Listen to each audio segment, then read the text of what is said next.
जय हिंद मेरे प्यारे साथियों, स्वागत करता हूं आपके अपने YouTube चैनल द टारगेट में। मैं एसपी चौधरी एक बार फिर आपके सामने हाजिर हुआ हूं रेलवे ग्रुप डी के प्रीवियस ईयर क्वेश्चन पेपर के साथ।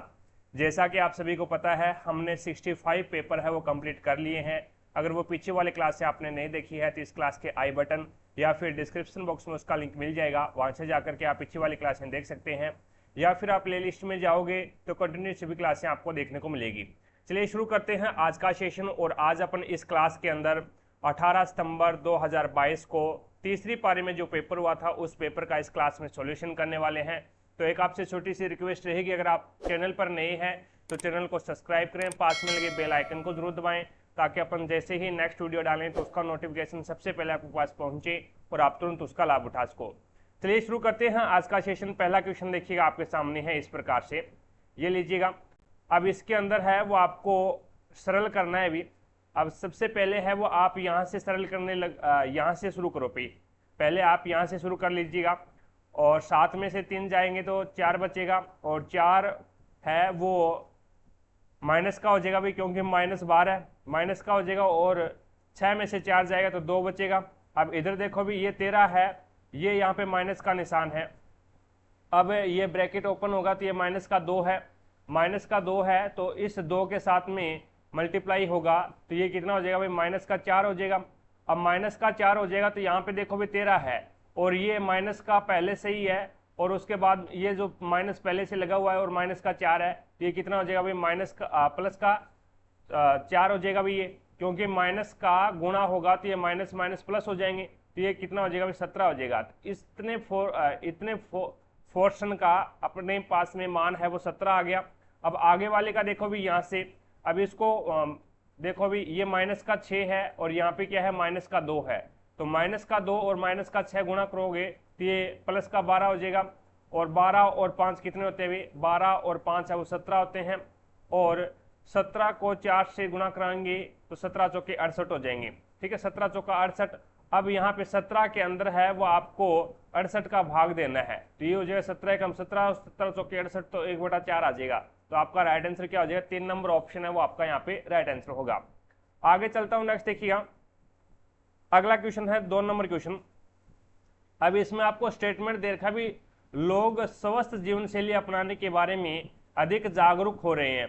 लोग है वो स्वस्थ जीवन शैली अपनाने के लिए अधिक जागरूक हो रहे हैं। तर्क क्या है, बहुत से लोग जैविक खेती को अपना रहे हैं क्योंकि इसके द्वारा उत्पन्न खाद्य पदार्थ है वो स्वास्थ्यवर्धक होते हैं। बिल्कुल सही बात है। अगला देखो भी, लोग घर पर खाना पकाने और उसे खाने को पहले से अधिक तहजीब तरजीह दे रहे हैं। ये भी बिल्कुल सही है। तभी तो क्या है, लोग है वो स्वस्थ जीवन शैली अपनाने में अधिक जागरूक है भी। तो दोनों के दोनों स्टेटमेंट, दोनों के दोनों जो तर्क है वो सही हो जाएंगे इसमें। 4 नंबर ऑप्शन आपका राइट आंसर होगा। नेक्स्ट देखो भी, 3 नंबर क्वेश्चन आपके सामने है। इसमें बोला गया भी, यदि उपरोक्त संख्याओं में से प्रत्येक के पहले 2 अंकों के स्थान परस्पर बदल दिए जाएं तो सबसे बड़ी संख्या के पहले अंक और सबसे छोटी संख्या के पहले अंक में अंतर क्या है, ये आपको बताना है। तो यहाँ पे सबसे बड़ी संख्या, पहले तो आपको इसको चेंज करना पड़ेगा अभी, 6 4 5 और 3 6 8 और उसके बाद में 5 3 9 और ये हो जाएगा 8 9 7 और ये हो जाएगा 6 5 3, यानी पहले 2 अंकों को चेंज किया है मैंने। अब इसमें देखो अभी बड़ी संख्या कौन सी होगी, अब बड़ी संख्या है वो 897 बड़ी संख्या भी इसमें ये रही। सबसे छोटी संख्या कौन सी है, तो सबसे छोटी संख्या वो 368 बनी है, 368 बनी है। अब इनके पहले अंकों का अंतर देखना आपको, तो 8 में से 3 जाएगा तो 5 ही बचेगा, तो यहाँ पे आपका राइट आंसर होगा 1 नंबर ऑप्शन। नेक्स्ट देखो भी, 4 नंबर क्वेश्चन आपके सामने है। 4 नंबर क्वेश्चन में देखिएगा, अब इसमें यहाँ पे फिल इन द ब्लैंक के अंदर है वो क्या आएगा ये देखना है।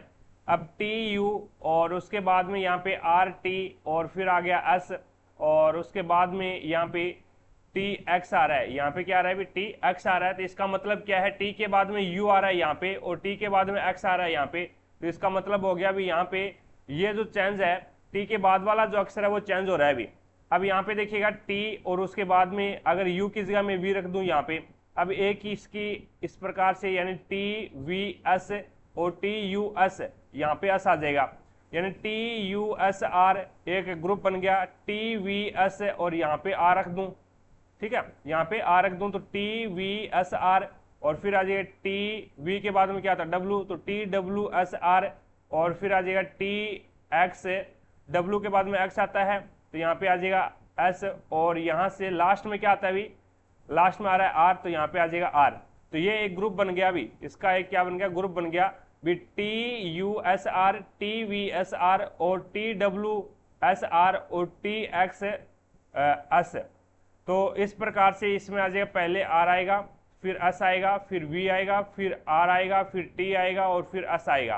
तो इस प्रकार से आपका राइट आंसर होगा 4 नंबर ऑप्शन। आगे देखो भी नेक्स्ट आपके सामने है अगला क्वेश्चन, 5 नंबर क्वेश्चन है। इस 5 नंबर क्वेश्चन में आपको बोला गया भी कुछ नीले हैं वो हरे हैं, कुछ नीले क्या है भी, कुछ नीले आपके हरे हैं, तो ये लीजिएगा कुछ नीले आ गया और यहाँ पे हरे आ गया भी। अब देखो भी इसके अंदर कुछ नीले हैं वो हरे हो जाएंगे, तो यहाँ पे हरे हो जाएगा, और उसके बाद के अंदर यहाँ पे बोला गया भी सभी हरे हैं, वो क्या है, पन्ने हैं भी, सारे के सारे हरे हैं वो क्या है, पन्ने हैं, ये लो पन्ने बना दिया, और सभी पन्ने हैं वो क्या है, रतन है, तो सारे के सारे जो पन्ने हैं वो किस में आ जाएंगे, रतन में आ जाएंगे, तो ये लो रतन आ गया। अब इसने पूछा भी कुछ नीले रतन है क्या, कुछ जो नीले हैं वो रतन है क्या, बिल्कुल सही है, अभी नीले वाले को रतन वाला काट रहा है अभी। और कुछ रतन हरे हैं क्या, कुछ जो रतन है वो हरे है क्या, बिल्कुल सही बात है। तो यहाँ पे दोनों के दोनों निष्कर्ष है वो पालन कर रहा है, 2 नंबर ऑप्शन आपका बिल्कुल राइट हो जाएगा। आगे चलता हूं, नेक्स्ट देखिएगा 6 नंबर क्वेश्चन आपके सामने है। अब इसमें बोला गया सी ई के एम ओ क्यू और एन जेड एक वर्ताकार मेज के प्रीत केंद्र की ओर मुख करके बैठे हैं, लेकिन इसी क्रम में होना अनिवार्य नहीं है। तो कितने अभी 1 2 3 4 5 6 और 7 है, तो 7 की सीट बना लो भी पहले, इस प्रकार से 6 और 1 7। अब देखो भी इसमें क्या बोला है, सी है वो जेड और एम के ठीक बगल में है, जेड और एम के ठीक बगल में कौन है, अभी सी है, तो यहाँ पे सी आ गया अभी, यानी बीच में है। ओ न तो एम के और न ही ई के ठीक बगल में है, ओ है ना वो न तो एम के आएगा ठीक बगल में और न ही ई के ठीक बगल में आएगा, कोई दिक्कत नहीं है। क्यू जो ओ के बाईं और दूसरे स्थान पर बैठा है, क्यू है ना वो ओ के बाईं और, ओ के बाईं और दूसरे स्थान पर बैठा है, तो ओ को मैं यहाँ पे बिठा दूं एक प्रकार से, तो 1 और 2 यहाँ पे आ जाएगा क्यू आपका। अब उसके बाद में इसने बोला के और ई, के और ई के ठीक बगल में बैठा है, और के और ई के ठीक बगल में बैठा है, तो के को मैं यहाँ पे बिठा दूं और ई को मैं यहाँ पे बिठा दूं। अब उसके बाद में आगे इसने क्या बोला है, ओ के दाएं और ठीक बगल में कौन बैठा है, तो ओ ये रहा, और ओ के दाएं और ठीक बगल में तो दाया ओ का ये होगा, और ठीक बगल में कौन बैठा है, तो जेड बैठा, तो यहाँ पे आपका राइट आंसर होगा 3 नंबर ऑप्शन। आगे देखो भी नेक्स्ट आपके सामने है 7 नंबर क्वेश्चन। अब इसमें बोला गया है भारत के संविधान में मूल अधिकारों के तहत धर्म, नस्ल, जाति, लिंग या जन्म स्थान के आधार पर भेदभाव को निषेध किया गया है, तो वो आर्टिकल 15 के अंतर्गत किया गया है, अनुच्छेद 15 के अंतर्गत 1 नंबर ऑप्शन आपका राइट आंसर होगा। नेक्स्ट देखिएगा अगला क्वेश्चन आपके सामने है, नेक्स्ट 8 नंबर क्वेश्चन आता है। 8 नंबर क्वेश्चन में पहली शर्त दे रखी है आपको, क्वेश्चन ये रहा ऊपर, ये अभी क्वेश्चन। अब इसमें बोला गया भी यदि किसी अक्षर के ठीक बाद एक स्वर है, यदि किसी अक्षर के ठीक बाद एक स्वर है तो उसे 7 के रूप में कूटबंध किया जाएगा। अब अक्षर के बाद में अगर किसी के स्वर है तो उस अक्षर को 7 के रूप में कूटबंध किया जाएगा, और यहाँ पे बोला गया एक स्वर, यानी यदि किसी अक्षर के ठीक बाद एक स्वर है तो उससे क्या है 7 के रूप में कूटबंध किया जाएगा। यदि किसी शब्द का अंतिम अक्षर स्वर है, अंतिम अक्षर तो स्वर नहीं है, तो यहाँ पे इसको कैंसिल करो भी, पहला नियम लागू कर दो, तो यू यानी यहाँ पे क्या है जे यू है, तो जे को 7 लिख दो, और यू को क्या लिख रहा है यहाँ पे @ लिख रहा है, तो @ लिख दो, और उसके बाद में पी और आई, आई एक स्वर है तो यहाँ पे पी को 7 लिखो, और आई को क्या लिख रहा है यहाँ पे, आई को 6 लिख रहा है तो 6 लिख दो। उसके बाद में टी ई एक स्वर है तो टी को 7 लिखो, और ई को यहाँ पे लिख दो आप 4, और उसके बाद में आर को क्या लिख रहा है 9, तो यहाँ पे आपका राइट आंसर होगा 2 नंबर ऑप्शन। आगे देखो भी नेक्स्ट अगला क्वेश्चन है 9 नंबर क्वेश्चन। ग्राम पंचायत का कार्यकाल कितने वर्ष का होता है, सभी को पता होना चाहिए, 5 साल का होता है, 2 नंबर ऑप्शन है वो आपका यहाँ पे राइट आंसर होगा। आगे देखो भी नेक्स्ट आपके सामने है अगला क्वेश्चन 10 नंबर क्वेश्चन है, केले का मूल्य x रुपये प्रति केजी है, यदि प्रति केजी सेब का मूल्य है वो प्रति केले के मूल्य से ₹5 अधिक है तो 5 केजी सेब और 3 केजी केले का मूल्य कितना है ये आपको बताना है। तो यहाँ पे प्रति केजी सेब का जो मूल्य है, जो एप्पल का जो मूल्य है वो प्रति केजी केले यानी बनाना के मूल्य से 5 अधिक है, 5 अधिक है। तो मैं यहाँ पे x मान लेता हूं अभी, यानी केले से 5 अधिक है तो केले का मैं x मान लेता हूं, तो ये हो जाएगा x प्लस में 5। ठीक है, अब इसने बोला भी 5 केजी सेब और 3 केजी केले का मूल्य है, 5 केजी सेब का मूल्य और 3 केजी, ये तो 1 केजी केले का मूल्य है, तो 3 केजी का कितना हो जाएगा 3x हो जाएगा भी। और यहाँ पे 5 केजी सेब का मूल्य कितना हो जाएगा, 5 केजी सेब का मूल्य है वो ये तो 1 केजी सेब का है, 5 केजी का तो 5 से गुणा कर दो तो 5x प्लस में 25। अब यहाँ पे कितना है तो ये जोड़ दो भी, आपस में जोड़ोगे तो ये कितना हो जाएगा 8x और 8x प्लस में 25। तो यहाँ पे आपका राइट आंसर क्या होगा, 4 नंबर ऑप्शन हो जाएगा। आगे देखो भी नेक्स्ट 11 नंबर क्वेश्चन आपके सामने है। 11 नंबर क्वेश्चन में बोला गया भी अपने प्रवाह के दौरान नदी तिब्बत से होकर गुजरती है, जहां इसे क्या बोला जाता है, सांगपो के नाम से जानते हैं, और भारतीय राज्य अरुणाचल प्रदेश, असम और बांग्लादेश में से भी होकर गुजरती है, तो ब्रह्मपुत्र नदी हो जाएगी। ब्रह्मपुत्र नदी को तिब्बत में इसके प्रवाह क्षेत्र को सांगपो के नाम से जानते भी। ठीक है, और भारतीय राज्य अरुणाचल प्रदेश और असम बांग्लादेश से होकर ये गुजरती है। नेक्स्ट देखो भी नेक्स्ट 12 नंबर क्वेश्चन आपके सामने है, 15, 17, 37 और 115। तो यहाँ पे देखो भी क्या चल रहा है, इसमें 2 जोड़ दिया और उसके बाद में देखो भी पहले यहाँ पे 15 एकम 15 और प्लस 2 जोड़ दिया भी। ठीक है, उसके बाद में 17 दूनी 34 और प्लस 3 जोड़ दिया। उसके बाद में 37 को 3 से गुणा करेगा और फिर 4 जोड़ देगा। इसी प्रकार से 115 को फिर 4 से गुणा करेगा और 5 जोड़ देगा। अब 4 से गुणा करो, 4 5 20, 2 4 एकम 4 और 2 6 और 4 एकम 4, तो यहाँ पे 5 और जोड़ दो तो 465 हो जाएगा। तो आपका राइट आंसर होगा 1 नंबर ऑप्शन, यानी पहले 1 से गुणा किया, 2 जोड़ दिया, फिर 2 से गुणा किया, फिर 2 से गुणा किया और 3 जोड़ दिया, और फिर 3 से गुणा किया और 4 जोड़ दिया, और फिर क्या किया 4 से गुणा कर दिया और 5 जोड़ दिया। आगे चलते हैं, नेक्स्ट देखिए अगला क्वेश्चन है 13 नंबर क्वेश्चन आपके सामने। अब 13 नंबर में आपको दिया गया है भी प्लस को अर्थ माइनस में करना है आपको, तो 490 इंटू को क्या लिख रहा है यहाँ पे, इंटू को लिखेगा भाग 7 और प्लस को क्या लिखेगा गुणा 2 और माइनस को क्या लिखेगा, माइनस का अर्थ है प्लस 8 और भाग को क्या लिखेगा माइनस, भाग का अर्थ है -6। अब देखो भी 7 एकम 7, 7 7 49, 70 आ गया। अब 70 को 2 से गुणा करोगे तो 140 हो जाएगा, और 140 में 8 जोड़ दो तो 148 हो जाएगा, और 148 में 6 घटा दो तो 142 बचेगा। तो यहाँ पे आपका राइट आंसर क्या होगा, 3 नंबर ऑप्शन आपका बिल्कुल राइट आंसर हो जाएगा भी। आगे देखो भी नेक्स्ट 14 नंबर क्वेश्चन आपके सामने है। एक व्यक्ति ने 50 दर्जन केले एक निश्चित धनराशि पे खरीदे हैं। ठीक है, कोई दिक्कत नहीं है। वह 5 दर्जन केले को खराब हो जाने पर, वह 5 दर्जन केलों को खराब हो जाने के कारण बेच नहीं सका, और उसे अच्छे केलों का 2/3 भाग है वो 20%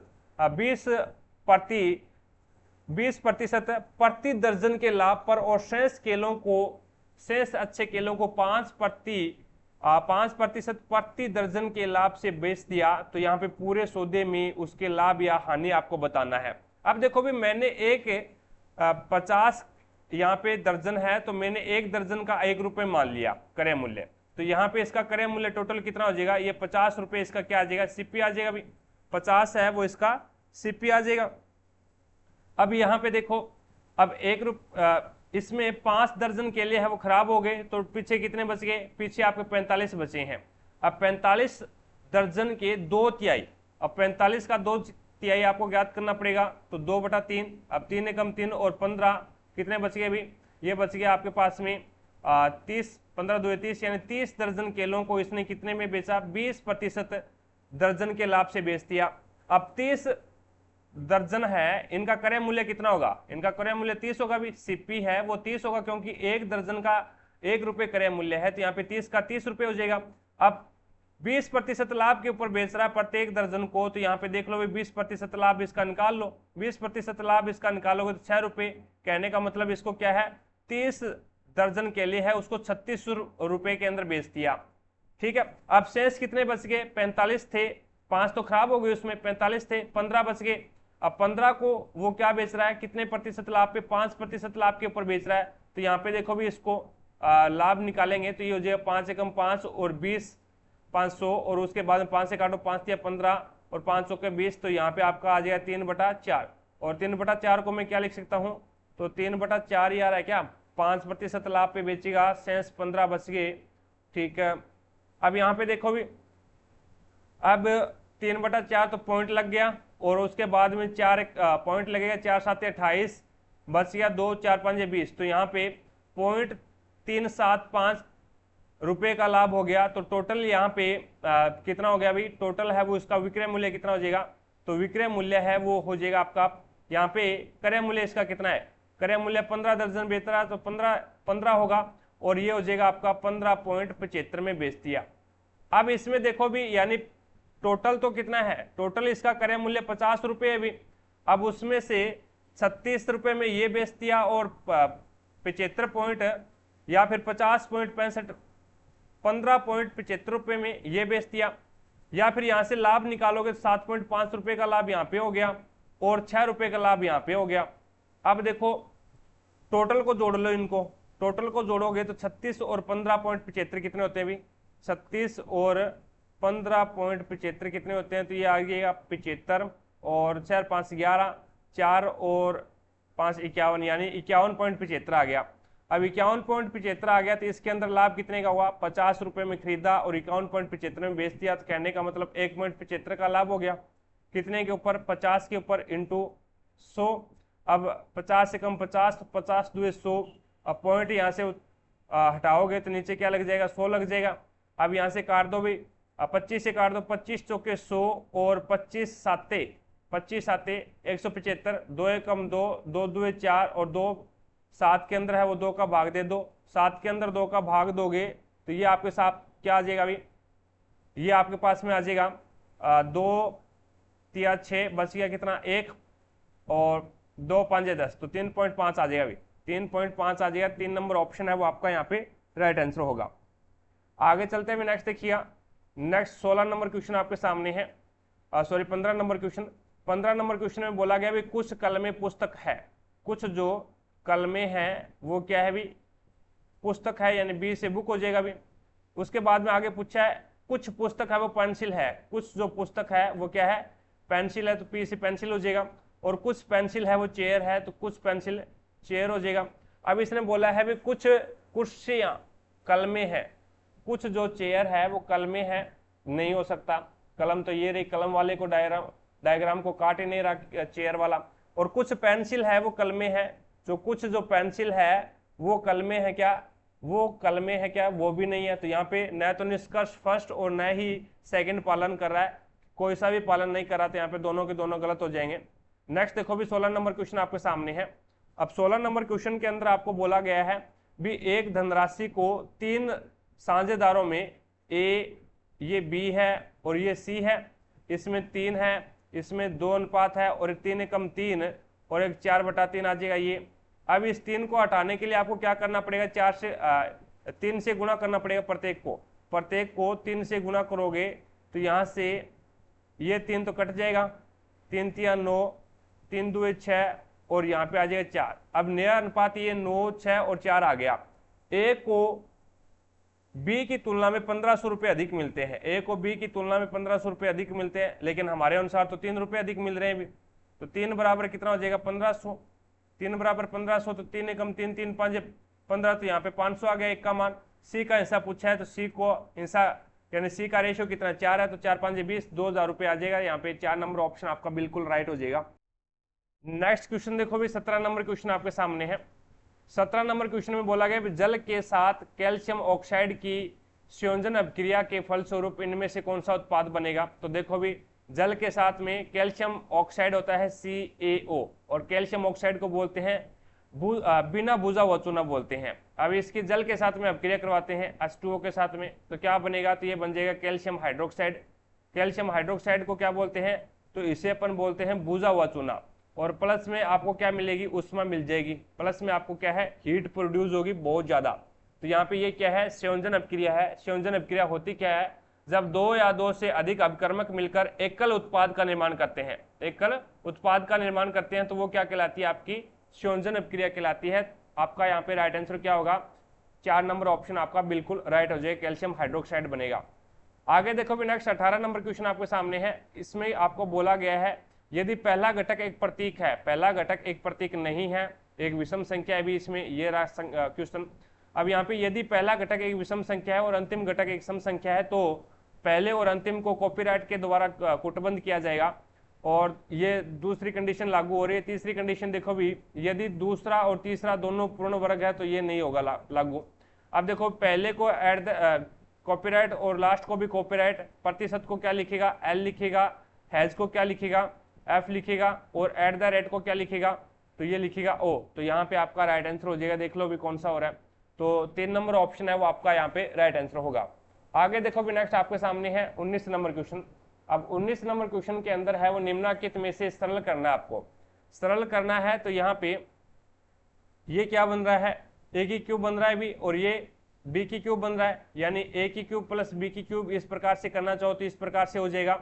और अगर आप इस प्रकार से कर लो नहीं तो यानी ये आपका हो जाएगा -1 इंटू 1, यानी इसको गुणा करोगे, एक को गुणा करवा दो, यहाँ पे एक को आप यहाँ पे गुणा करवा दो, यहाँ पे गुणा करवाओगे तो ये एक ही रहेगा।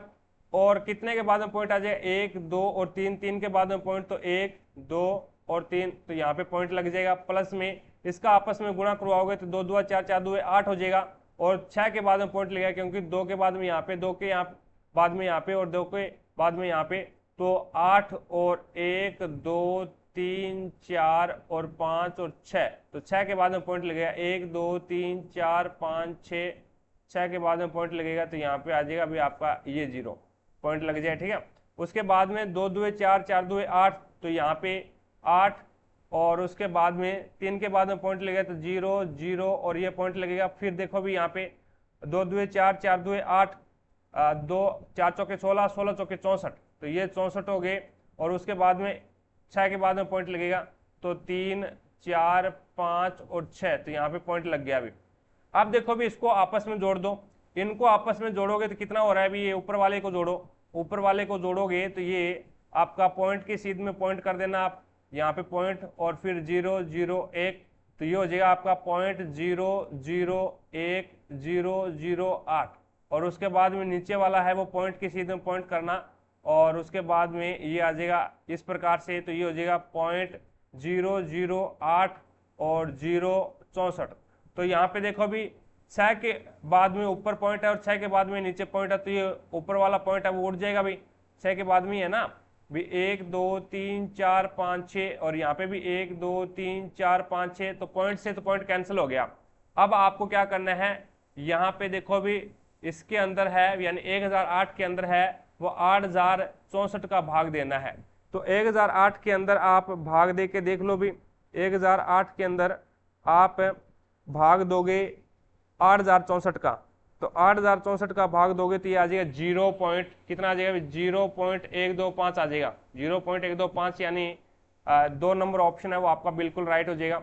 नेक्स्ट देखो भी अगला 20 नंबर क्वेश्चन आपके सामने है। इसमें बोला गया भी लोहा धातु और कॉपर सल्फेट विलयन के बीच में होने वाली विस्थापन अभिक्रिया के रूप में में क्या होता है भी, तो यहाँ पे लिख देता हूं मैं, लोहा होता है Fe, प्लस में कॉपर सल्फेट होता है Cu, कॉपर सल्फेट क्या होता है भी, CuSO4 होता है भी, और इसकी आपस में अभिक्रिया करवाते हैं, तो जो लोहा है वो ज्यादा अभिक्रियाशील है, तो इसी प्रकार से कॉपर को विस्थापित कर देगा, तो ये बन जाएगा FeSO4 प्लस में Cu बन जाएगा। तो आपका यहाँ पे आयरन कॉपर सल्फेट के विलयन से कॉपर को विस्थापित करता है, क्योंकि यह कॉपर की तुलना में क्या है, अधिक अभिक्रियाशील है, तो यहाँ पे विस्थापन अभिक्रिया हुई है। 4 नंबर ऑप्शन आपका बिल्कुल राइट हो जाएगा। अब नेक्स्ट क्वेश्चन देखो भी 21 नंबर क्वेश्चन आपके सामने है। अब 21 नंबर क्वेश्चन में यहाँ पे 6 के ऊपर बार है भी, 6 के ऊपर बार है तो जिसके ऊपर बार नहीं है वो संख्या तो इसमें से घटा दो, और जितने अंकों के ऊपर बार है उतने नीचे 9 लगा दो, और जिसके ऊपर बार नहीं है उसका 0 लगा दो। तो यहाँ पे 26 में से 2 जाएगा तो 24 बचेगा। अब 24 अपॉन में 90, तो यहाँ पे ये कट रहा है आपका कितने से कट रहा है अभी, 6 से कट रहा है क्या, 6 से कट जाएगा अभी। तो 6 चौके 24 और 15 सिक्के 90, तो यहाँ पे आ जाएगा 4/15। तो आपका राइट आंसर होगा 1 नंबर ऑप्शन। आगे देखो अभी नेक्स्ट आपके सामने है 22 नंबर क्वेश्चन। अब 22 नंबर क्वेश्चन में यहाँ पे बोला गया है बी डी, इस स्टेटमेंट के आधार पर आपको बताना है कौन सा सत्य होगा। तो देखो भी ए और क्यू दोनों बराबर है क्या, तो क्यू ये रहा भी, और यहाँ से अगर मैं बात करूँ भी ए और टी दोनों बराबर है, ए और टी दोनों बराबर है, लेकिन टी से जे बड़ा है, जे से एम बड़ा है और एम से क्यू बड़ा है। तो यहाँ पे बराबर नहीं है, भी क्यू है वो ए से बड़ा है, तो ये तो नहीं हो सकता।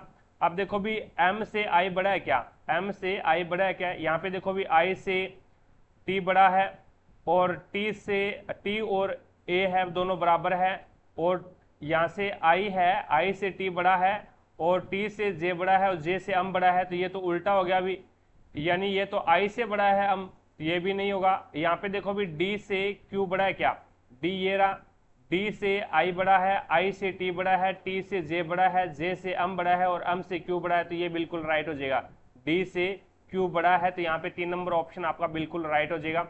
नेक्स्ट क्वेश्चन पे लेके चलता हूँ। अगला क्वेश्चन देखो अभी आपके सामने है 23 नंबर क्वेश्चन है। कांगड़ी भाषा भारत में इनमें से किस राज्य में अधिकांशतः बोली जाने वाली एक भाषा है, तो वो हिमाचल प्रदेश में बोली जाती है। अभी कांगड़ी भाषा है वो हिमाचल प्रदेश में बोली जाती है, तो आपका राइट आंसर होगा 3 नंबर ऑप्शन। नेक्स्ट देखो भी 24 नंबर क्वेश्चन आपके सामने है। 1 के कितने प्रतिशत का मान 6 से ही 3/4 के बराबर होगा, तो मैं मान लेता हूँ भी a का x प्रतिशत का मान है वो 6 से ही 3/4 को मैं क्या लिखूंगा, 6 चौके 24, 24 और 3 27/4 लिखूंगा भी, 27/4 के बराबर होगा। अब देखो भी यहाँ पे x बराबर क्या हो जाएगा, तो ये 100 यहाँ पे गुणा में है, भाग में है, तो बराबर से दूसरी साइड में जाएगा, तो ये आपका हो जाएगा 27/4 इंटू 100। अब इसको काट दो तो 4 एकम 4 और 25 चौके 100, तो यहाँ पे आपका हो जाएगा 25 और 25 आते 175 होते हैं भी, 17 और 25 2 50, 50 और 10 60, और 60 और 7 67, तो यहाँ पे 675 आ जाएगा। तो आपका राइट आंसर होगा 2 नंबर ऑप्शन। आगे देखो भी नेक्स्ट 25 नंबर क्वेश्चन आपके सामने है। एक क्रिकेट का 10 मैचों का औसत स्कोर है वो 40 रन है। यदि पहले 6 मैचों का औसत 44 है तो अंतिम 4 मैचों का औसत कितना होगा, ये आपको बताना है। तो यहाँ पे 10 मैचों का टोटल कुल कितना हो गया भाई, 10 मैचों का कुल है वो 400 होगा, ठीक है, और 6 मैचों का औसत 44 है, तो 6 मैचों का टोटल कितना हो जाएगा, तो 44 इंटू 6, तो यहाँ पे 6 चौके 24 और 6 चौके 24 और 2 कितने हो जाएंगे भाई, 25 और 26 यानी 264। अब यहाँ पे इसने क्या पूछा है, अंतिम 4 मैचों का रनों का औसत पूछा है। तो 400 में से 400 के अंदर से 264 घटा दो, तो 10 में से 4 जाएगा तो 6 बचेगा, 9 में से 6 जाएगा तो यहाँ पे बचेगा 3, और उसके बाद में ये बचेगा 136 आ गया। अब औसत पूछा है तो 4 का भाग दे दो, 4 तिये 12, 4 तिये 12 बच गया, 1 16, 4 चौके 16, तो 34 आ जाएगा इसका। तो आपका राइट आंसर होगा 3 नंबर ऑप्शन। नेक्स्ट देखो भी अगला क्वेश्चन आपके सामने है।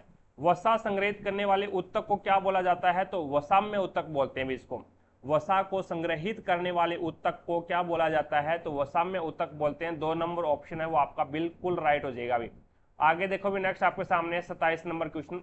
अब इसमें बोला गया भी निम्न में से कौन सी प्रणाली लिंग परिवर्तन कर सकता है, निम्न में से कौन सा प्राणी है वो लिंग परिवर्तन कर सकता है, जो यह दर्शाता है कि लिंग आनुवांशिक रूप से निर्धारित नहीं हुआ। बहुत बार क्वेश्चन पूछा गया है, बहुत बार, प्रत्येक पेपर के अंदर आ रहा है भी ये। घोंगा आपका इसमें राइट आंसर होगा, और यही एक ऑप्शन होता है भी इसमें, ठीक है।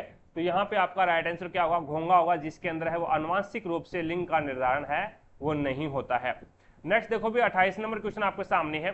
2 तार ए और बी एक ही पदार्थ के बने हुए हैं, तो मेरे को ये बताओ भी एक ही पदार्थ से बने हुए हैं तो प्रतिरोधकता तो समान होगी भी, ठीक है। प्रतिरोधकता है वो पदार्थ के ऊपर निर्भर करती है, पदार्थ की प्रकृति के ऊपर। अब यहाँ पे देखो भी, लेकिन ए की लंबाई बी की लंबाई की 3 गुनी है, ठीक है, कोई दिक्कत नहीं है। ए की अनुप्रस्थ काट का क्षेत्रफल बी के अनुप्रस्थ काट के क्षेत्रफल के 1/4 के बराबर है। ए का प्रतिरोध आपको बताना है क्या होगा। तो यहाँ पे देखो भी, मैंने मान लिया भी बी तार है उसकी लंबाई एल है और बी तार का अनुप्रस्थ काट है वो कितना है, ए है, ये मैंने मान लिया, ठीक है। अब ए तार की लंबाई कितनी हो जाएगी, तो ए तार की लंबाई है वो बी तार की 3 गुनी है, तो यहाँ पे 3L हो जाएगा। और उसके बाद में यहाँ पे इसने क्या बोला, और ए की अनुप्रस्थ काट के और ए की अनुप्रस्थ काट बी की अनुप्रस्थ काट के 1/4 के बराबर होगा। तो यहाँ पे ए का जो अनुप्रस्थ काट है वो कितना आ जाएगा, तो ये ए का अनुप्रस्थ काट है वो आ जाएगा आपका a/4, कितना आ जाएगा भाई, a/4 आ जाएगा, a/4 आ जाएगा। अब उसके बाद में इसने क्या बोला है, तो ए का प्रतिरोध ज्ञात करना है, ए का प्रतिरोध ज्ञात करना है। प्रतिरोध का फॉर्मूला क्या होता है, प्रतिरोध का फॉर्मूला होता है आर बराबर रो, रो क्या होता है भाई, प्रतिरोधकता होती है, और एल अपॉन में ए होता है, एल अपॉन में ए होता है। तो इसमें देखो भी प्रतिरोधकता तो समान है, क्योंकि समान पदार्थ से बने हुए हैं, तो प्रतिरोधकता तो कांस्टेंट है, तो एक बार कांस्टेंट रहने दे। उसके बाद में यहाँ पे देखिएगा, अब ए तार का बता रहा हूं मैं, ए तार देखो भी, ए तार है 3L, तो इसकी क्या हो जाएगी, लंबाई हो जाएगी। और यहाँ पे अनुप्रस्थ काट कितना है, तो अनुप्रस्थ काट है वो a/4 है, a/4 है, तो ये 4 यहाँ पे भाग में नीचे है भी, और ये 4 क्या कहाँ चला जाएगा, तो ऊपर चला जाएगा। तो यहाँ पे ये जो 4 है वो कहाँ चला जाएगा, इस ऊपर चला जाएगा इस प्रकार से। तो ये कितना हो जाएगा, ये हो जाएगा आपका 4×3=12, कितना हो जाएगा 12L अपॉन में ए हो जाएगा। तो ये तो आपका क्या आ गया, ये तो आपका आ गया ए का प्रतिरोध आ गया। अब बी को देखो भी, बी का प्रतिरोध कितना है, बी का लंबाई एल है और अनुप्रस्थ काट ए है, तो बी का यहाँ पे हो जाएगा एल अपॉन में ए डायरेक्ट। अब एल अपॉन में ए से एल अपॉन में ए कट गया, तो यहाँ पे बी का प्रतिरोध कितना आ गया ए, और यहाँ पे ए का प्रतिरोध कितना है 12, तो यहाँ पे रेशियो हो गया 12:1, 12:1 हो गया। तो इसने पूछा है भी ए का प्रतिरोध कितना होगा, तो बी के प्रतिरोध के 12 गुने के बराबर होगा।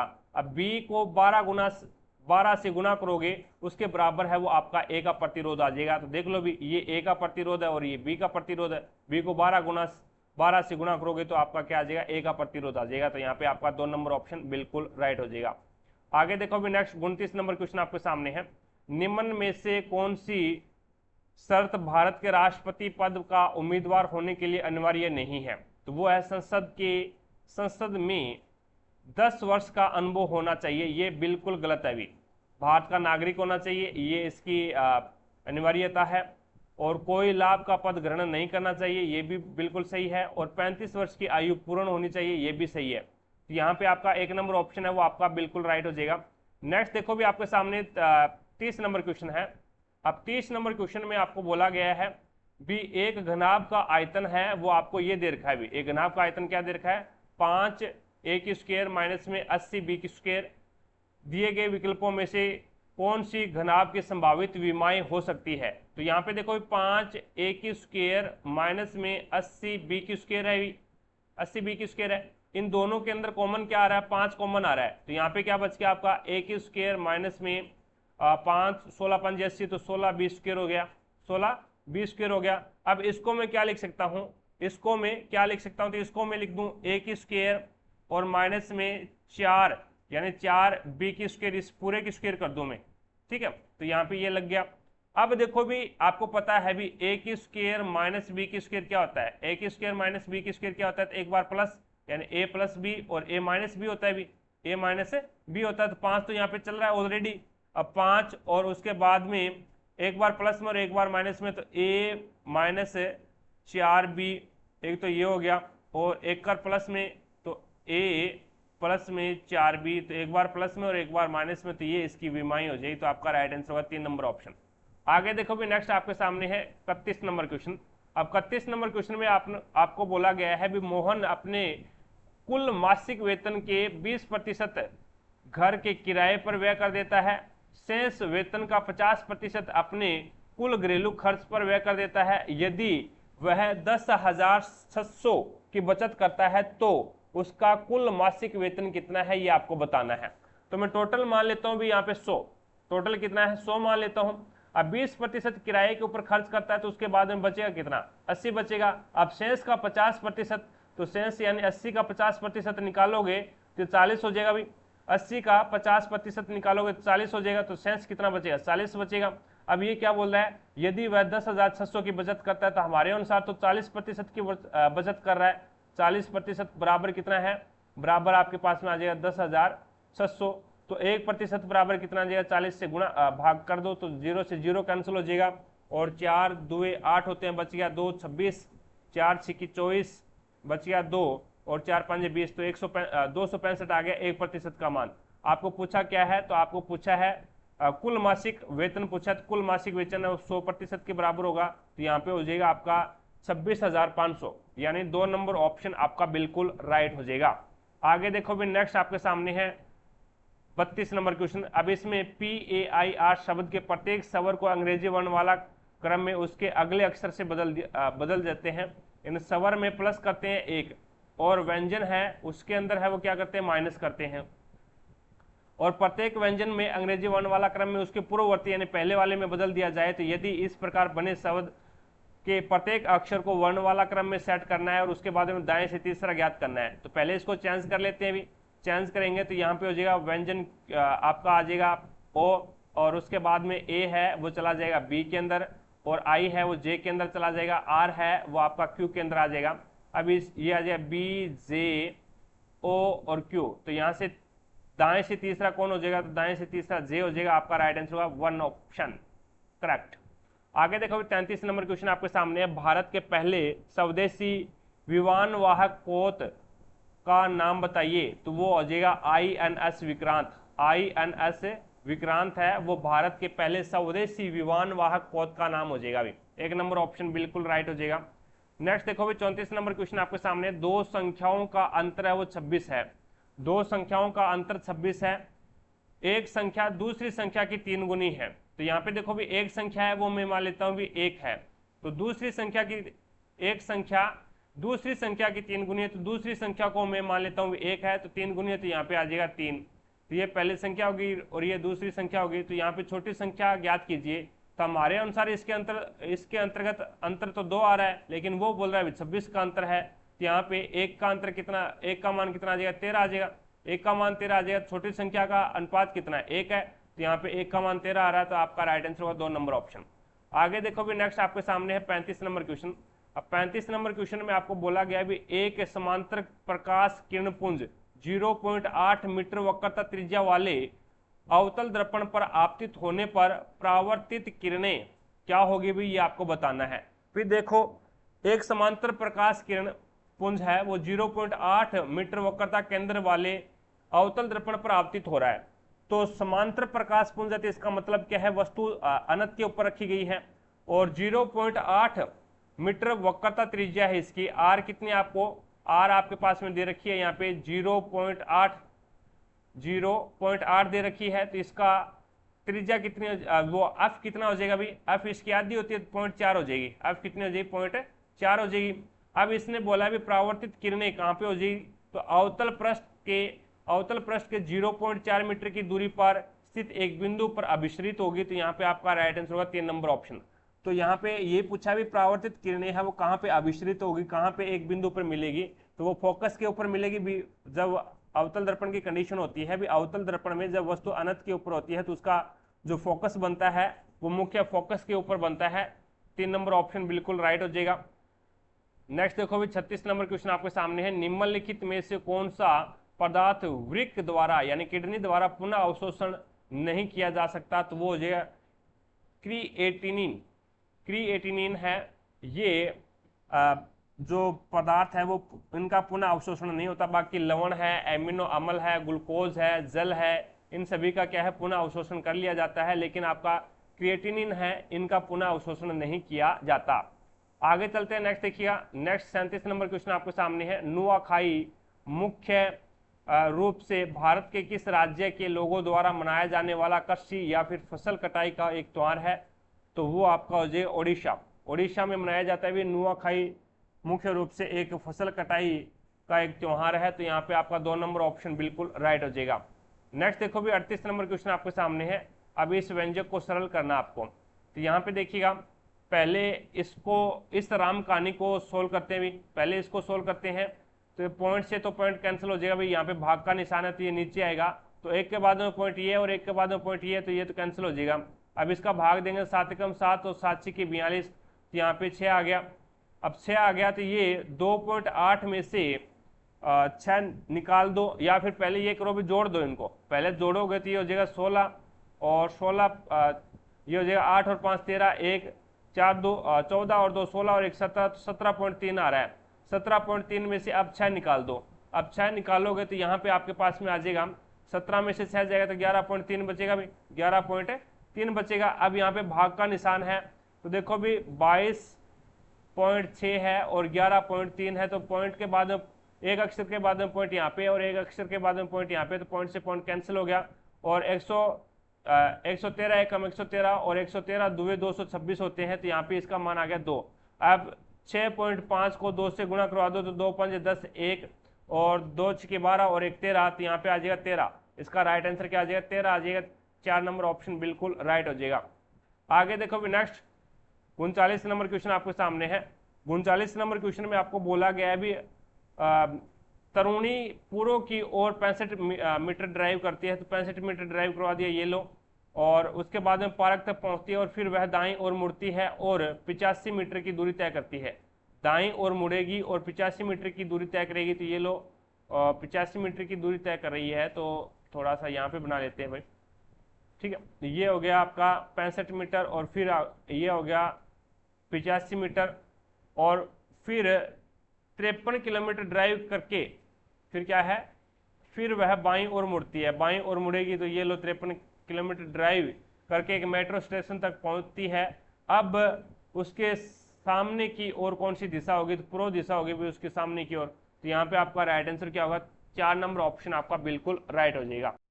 नेक्स्ट क्वेश्चन देखो भी अगला, नेक्स्ट 40 नंबर क्वेश्चन आपके सामने है। अब 40 नंबर क्वेश्चन में करना क्या है, 16 की क्यूब करनी और माइनस करना 12 के क्यूब, तो यहाँ पे आपका हो जाएगा 2368 हो जाएगा भाई। इसमें तो कोई ट्रिकबाजी लगानी नहीं है आपको, ठीक है। आगे देखो भी नेक्स्ट 41 नंबर क्वेश्चन आपके सामने है। अब 41 नंबर क्वेश्चन में यहाँ पे देखो भी क्या बोला गया है। अब इसमें एक ग्राफ दे रखा है इसने, अब इस ग्राफ के अंदर ग्राफ का अध्ययन कीजिए और इसके द्वारा पूछे गए प्रश्न का उत्तर दीजिए। अब प्रश्न के पूछे गए प्रश्न का उत्तर आपको यहाँ पे देना है। तो इसके अंदर पूछा क्या गया है वो मेरे को अभी तक समझ में नहीं आया अभी।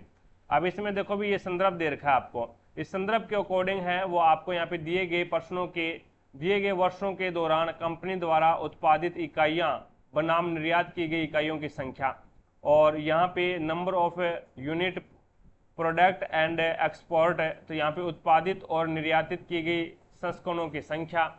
अब ये आपका संदर्भ भी चल रहा है, प्रश्न कहाँ पे है ये मेरे को भी पता नहीं लगा अभी तक, ठीक है। प्रश्न है वो कहाँ पे है तो वो मेरे को भी पता नहीं लगा। ये इंग्लिश के अंदर है तो इसकी हिंदी बना बना के यहाँ पे दे रखा है, इट्स ओके। तो इस क्वेश्चन को अभी तक देखिएगा, प्रश्न तो इसमें दे ही नहीं रखा अभी, कहाँ पे क्या ज्ञात करना है क्या नहीं ज्ञात करना, कौन सा ईयर का ज्ञात करना है या फिर कौन सी निर्यात इकाई ज्ञात करनी है, वो तो इसमें दे ही नहीं रखा अभी, इट्स ओके।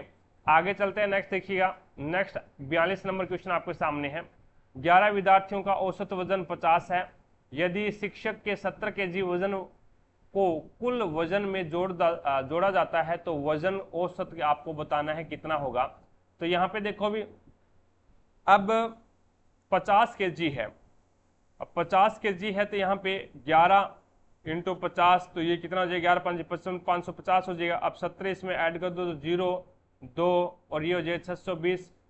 620 के अंदर है वो 12 का भाग दे दो, 12 का भाग दोगे तो 12 5 60, बचिया कितना 2 20 और 12 एकम 12, बचिया कितना 8 80 और 12 अच्छी की 72, बचिया कितना 8 80 12 अच्छी की 72, तो यहाँ पे आ जाए 51.66। 2 नंबर ऑप्शन आपका बिल्कुल राइट हो जाएगा। अभी आगे देखो भी नेक्स्ट आपके सामने 43 नंबर क्वेश्चन। अब इसमें बोला गया भी निम्न में से किस प्रक्रिया में पाइरुवेट एथेनॉल और कार्बन डाइऑक्साइड में परिवर्तित हो जाता है, तो यहाँ पे किण्वन प्रक्रिया के अंदर होता है भी, यानी पाइरुवेट होता है C3H4O3 होता है।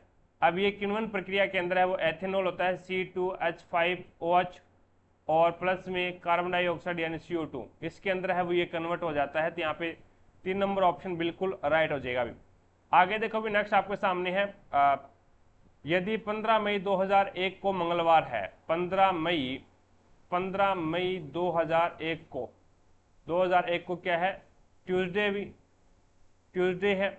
उसके बाद में आगे इसने क्या बोला है, आगे इसने बोला है 11 जून और 2013 के अंदर है वो कौन सा होगा, कौन सा वार होगा ये बताना है। तो इससे पहले मैं इस क्वेश्चन को 15 मई 2013 को ज्ञात कर लेता हूँ भाई। अब 2013 में से एक जाएगा तो ये बचेगा 12, ठीक है 12। और उसके बाद में इसमें एक तो 4 काउंट हो रहा है अभी, 4 और एक 8 और एक 12, तो ये 3 और लीप वर्ष है तो 3 और ऐड कर दो तो ये हो जाएगा 12 और 3 15, तो टोटल कितने आ गए 15 आ गए। अब 15 में 7 का भाग दोगे तो 1 आ जाएगा, तो इसका मतलब क्या है ट्यूसडे से वेडनेसडे यहाँ पे क्या आ जाएगा आपका बुधवार आ जाएगा। अब 15/5/2013 को बुधवार है तो 11/6/2013 को कौन सा वार होगा ये आप ज्ञात कर सकते हैं, कोई दिक्कत नहीं है। अब यहाँ पे 15 यानी मई है वो 31 का होता है, तो ये इसमें कितना बचेगा अभी, इसमें आपका बचेगा 16 बचेगा इसमें, और प्लस में यहाँ पे 11 है तो इसमें 11 आ जाएगा। अब 16 में 7 का भाग दूंगा तो 2 बचेगा, और प्लस में 11 में 4 बचेगा तो यहाँ पे आ जाएगा आपका 6, क्या आ जाएगा अभी 6 इसका सेंस आ जाएगा। अब अगर 7 पे जाऊंगा, अगर इसमें 7 ऐड करूंगा तो ये वापस बुधवार आ जाएगा, 6 ऐड करूंगा तो ये क्या आ जाएगा ट्यूसडे वापस आ जाएगा। तो यहाँ पे आपका राइट आंसर क्या होगा 3 नंबर ऑप्शन आपका बिल्कुल राइट हो जाएगा। नेक्स्ट देखो भी अगला क्वेश्चन आपके सामने है, नेक्स्ट आपके सामने है 45 नंबर क्वेश्चन। 45 नंबर क्वेश्चन में बोला गया है मान लीजिए कि चेन्नई और त्रिवेंद्रम स्टेशनों के बीच की दूरी है वो 690 किलोमीटर है, 690 किलोमीटर है। अब आगे एक रेलगाड़ी 8 बजे 75 किलोमीटर पर घंटे की चाल से चेन्नई से त्रिवेंद्रम की ओर चलना शुरू करती है, और एक अन्य रेलगाड़ी है जो कि समांतर रेल मार्ग पर 9 PM बजे शुरू होती है और 60 किलोमीटर पर घंटे की चाल से त्रिवेंद्रम से चेन्नई की ओर चलना शुरू करती है, तो वे कितने बजे एक साथ मिलेगी ये आपको बताना है। तो ये देखो भी ये 8 बजे चली है और ये 9 बजे चली है, तो यहाँ पे या तो ये करो भी 60 इसमें जोड़ दो तो सही हो जाएगा, या फिर ये करो भी इसको 1 घंटे चला दो, या फिर इसको 1 घंटे पहले चला दो, तो इसका मतलब क्या हो गया भी 75 किलोमीटर, यानी ये दोनों को सेम टाइम पे आपको छोड़ना पड़ेगा। अब इसी ये 9 बजे जा रही है, ये 8 बजे जा रही है, तो इसको भी 9 बजा दो, 9 बजाओगे तो यहाँ पे ये मान लो 75 किलोमीटर है, ये क्या है पहले कवर कर चुकी है, तो यहाँ पे 690 के अंदर है वो आप एक प्रकार से 75 घटा दो भी। अब इसमें देखो भी ये 8 बजे चली थी, लेकिन हम मानेंगे इसको 9 बजे, 9 बजे चली है और ये भी 9 बजे चल रही है, तो इसमें क्या करो आप 75 है वो माइनस कर दो, 75 माइनस करोगे तो 615 आ जाएगा भाई, 615 किलोमीटर की दूरी आ जाएगी। अब ये भी 9 बजे चल रही है और ये भी 9 बजे चल रही है और आमने सामने आ रही है, तो सापेक्ष चाल क्या हो जाएगी 60 प्लस में 75, 60 प्लस में 75, तो यहाँ पे 5 और 135 किलोमीटर आ जाएगी भी, 135 किलोमीटर पर घंटा आ जाएगी। अब 615 के अंदर है वो 135 का भाग लगा दो तो ये आपके पास में आ जाएगा 4.5 किलोमीटर, 4.5 घंटे आ जाएगा भाई, 4.5 घंटे आ जाएगा। अब यहाँ पे इसने बोला क्या है 9 बजे से आपको कितने बजे मिलेगी आपको बताना है, तो 9 बजे से शुरू हुई थी, 9 में 4 जोड़ोगे तो आपका 9, 10, 11, 12 और 1 तो चला जाएगा 1 बजे के ऊपर। अब यहाँ पे बाद में बच गया आपके पास में कितना 5, 4.5, तो यहाँ पे 0.5 है, उसका आपको क्या करना है मिनट बनाना है। मिनट बनाओगे तो इसको क्या करोगे आप 60 से गुणा करोगे, 60 से गुणा करोगे तो ये आ जाएगा आपके पास में 1 मिनट के लिए भी।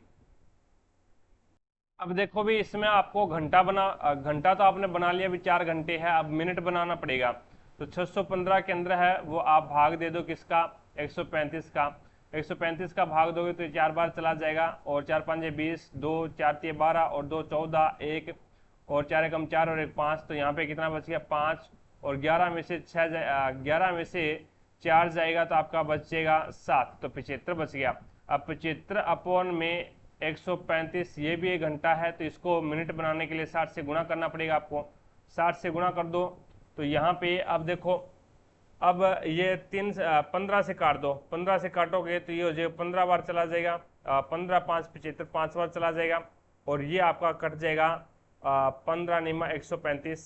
तो उसके बाद में 3 से काटोगे तो ये हो जाएगा 3 से 3 तिया 9 और 20 तिया 60, 20 100, 100/3। तो 100 के अंदर 3 से भाग देंगे तो ये आपका आ जाएगा यानी 1:33, यानी 100 के अंदर 3 का भाग देंगे 33.33 आ जाएगा, और 33.33 आ जाएगा। तो उसके बाद में यहाँ पे देखो 33 के अंदर तो ऑप्शन ही अपने पास में एक ही है, तो आपका राइट आंसर क्या हो जाएगा, 4 नंबर ऑप्शन है वो आपका यहाँ पे बिल्कुल राइट आंसर हो जाएगा अभी। और बाकी आप अगर 60 यानी सेकंड और बनाना चाह रहे हैं तो 100 के अंदर 3 का भाग दोगे तो यहाँ पे बचेगा कितना, सेंस कितना बचेगा अभी, 3 बचेगा, 3 सेंस बचेगा। तो अब इसका क्या करोगे आप, 60 से फिर गुणा कर दो अभी, 60 से फिर गुणा कर दो, यहाँ पे 60 से गुणा करोगे तो इस प्रकार से ये आ जाएगा आपका। अब इसमें देखो भी यहाँ पे 100 के अंदर है वो 3 का भाग दे रहे हैं आप, तो 3 का भाग दोगे तो यहाँ पे 3 तिया 9, और उसके बाद में कितना बच गया, 1 10, 3 तिया 9, कितना बच गया 1/3। अब 1/3 का सेकंड बनाना है आपको, तो यहाँ पे 60 से गुणा कर दो तो 3 एकम 3 और 20 या 60, तो ये 20 सेकंड। तो आपका राइट आंसर क्या होगा, 4 नंबर ऑप्शन बिल्कुल राइट हो जाएगा भाई। 1:33 और 20 सेकंड के ऊपर है वो आपस में एक दूसरे से मिलेगी। नेक्स्ट देखो भी अगला क्वेश्चन आपके सामने है, कोल इंडिया लिमिटेड की स्थापना कब हुई थी, तो ये 1975 में हुई थी। 2 नंबर ऑप्शन आपका बिल्कुल राइट हो जाएगा। नेक्स्ट 47 नंबर क्वेश्चन देखिएगा, 6 खिलाड़ी हैं, अमन, विद्या, चहल, ध्रुव, एलिया और फ्लिंटॉफ का जन्म है वो एक महीने की अलग अलग तारीख को हुआ है, 1 2 3 4 5 और 6 तारीख को हुआ। उनमें से किसी का भी जन्म उनमें से किसी का भी जन्म है वो ध्रुव के बाद नहीं हुआ। तो कहने का मतलब क्या है, ध्रुव का जन्म है वो सबसे लास्ट में हुआ है भी, यानी 6 तारीख को। जिसका जन्म है वो एलिया के ठीक बाद वाली तारीख को हुआ है, तो यहाँ पे एलिया आएगी भी, एलिया है वो कब आ जाएगी, 5 तारीख को एलिया का जन्म हुआ है। और अमन से पहले केवल 3 खिलाड़ी का जन्म हुआ है, तो 1 2 और 3, और यहाँ पे आ जाएगा अमन। तो टोटल है कितने, टोटल 6 खिलाड़ी है, 6 के 6 आ गए इसमें। और यहाँ पे अमन का 4 तारीख को हुआ था जन्म। अब इसने क्या बोला है, अमन से पहले केवल 3 खिलाड़ियों का जन्म हुआ था, चहल और एलिया के बीच में केवल 2 खिलाड़ी है। तो एलिया कहाँ पे, ये रही एलिया, चहल और एलिया के बीच में 2 खिलाड़ी है, तो 1 और 2, यहाँ पे क्या आ जाएगा, चहल आ जाएगा, यहाँ पे चहल आ जाएगा 2 तारीख को।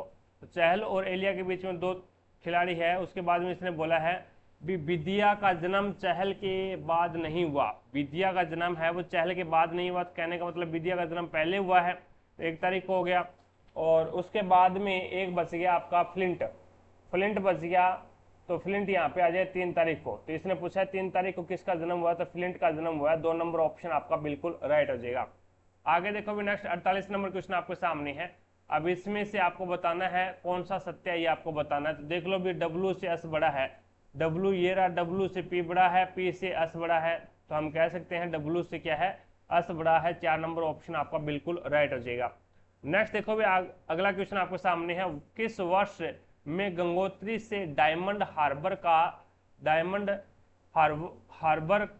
तक कुल फिकल कोलिफोरम का स्तर उच्च था, तो वो 2011 हो जाएगा। 2011 यानी 1 नंबर ऑप्शन आपका बिल्कुल राइट हो जाएगा। किस वर्ष में गंगोत्री से डायमंड हार्बर तक कुल फिकल कोलिफोरम का स्तर है वो उच्च था, तो वो 2011, 1 नंबर ऑप्शन आपका बिल्कुल राइट हो जाएगा। नेक्स्ट देखिएगा, ये बढ़िया क्वेश्चन है अभी। अब इसमें देखो भी यहाँ पे ये हो जाएगा x प्लस में 1/x, और इसकी क्या कर दो आप, क्यूब कर दो, और बराबर में 3 की क्यूब करवा दो। 3 की क्यूब करवाओगे तो यहाँ पे 27 हो जाएगा। तो ये ओपन हो जाएगा आपके सामने, x की क्यूब प्लस में 1/x की क्यूब और प्लस में 3, और ये हो जाएगा x और 1/x, और यहाँ पे आ जाएगा आपके पास में x प्लस में 1/x, और यहाँ पे बराबर में 3 की क्यूब कितनी है, 27। तो ये देखो भी ये x, तो ये x से कैंसिल हो गया, तो ये हो गया x की क्यूब प्लस में 1/x की क्यूब और प्लस में 3 और 1 प्लस x प्लस 1/x, इसका मान कितना है, 3 है। तो यहाँ पे इसका मान, इसका पूरे का मान कितना है, 3। तो 3 तिया 9 बराबर में 27, तो ये 9 है, ये यहाँ पे क्या है, प्लस का है, बराबर से दूसरी साइड में जाएगा तो ये माइनस का हो जाएगा। तो यहाँ पे कितना बचेगा आपका 18 बचेगा, यानी 27 में से 9 जाएगा तो 18 बचेगा। अब आपके पास में आ गया एक्स की क्यूब प्लस में 1/x की क्यूब बराबर कितना आ गया, इसका मान 18 आ गया। अब आपको ज्ञात क्या करना है, एक्स की 6 ज्ञात करना है, तो इसका मैं स्क्वायर कर दूं भी, इसका मैं स्क्वायर कर दूं, स्क्वायर करूंगा तो ये एक्स की 6 हो जाएगा, एक्स की क्यूब प्लस में 1/x की क्यूब, और इसका मैं स्क्वायर कर दूं और बराबर में 18 का स्क्वायर कर दूं, दोनों पक्षों में स्क्वायर करना पड़ेगा। अब स्क्वायर करूंगा तो ये हो जाएगा एक्स की 6 प्लस में 1/x की 6 और प्लस में ये आ जाएगा आपके पास में 2 और 2x और 1/x, 2x और यहाँ पे आ जाएगा 1/x, 2x और इंटू 1/x आ जाएगा और बराबर में यहाँ पे कितना है 324 है।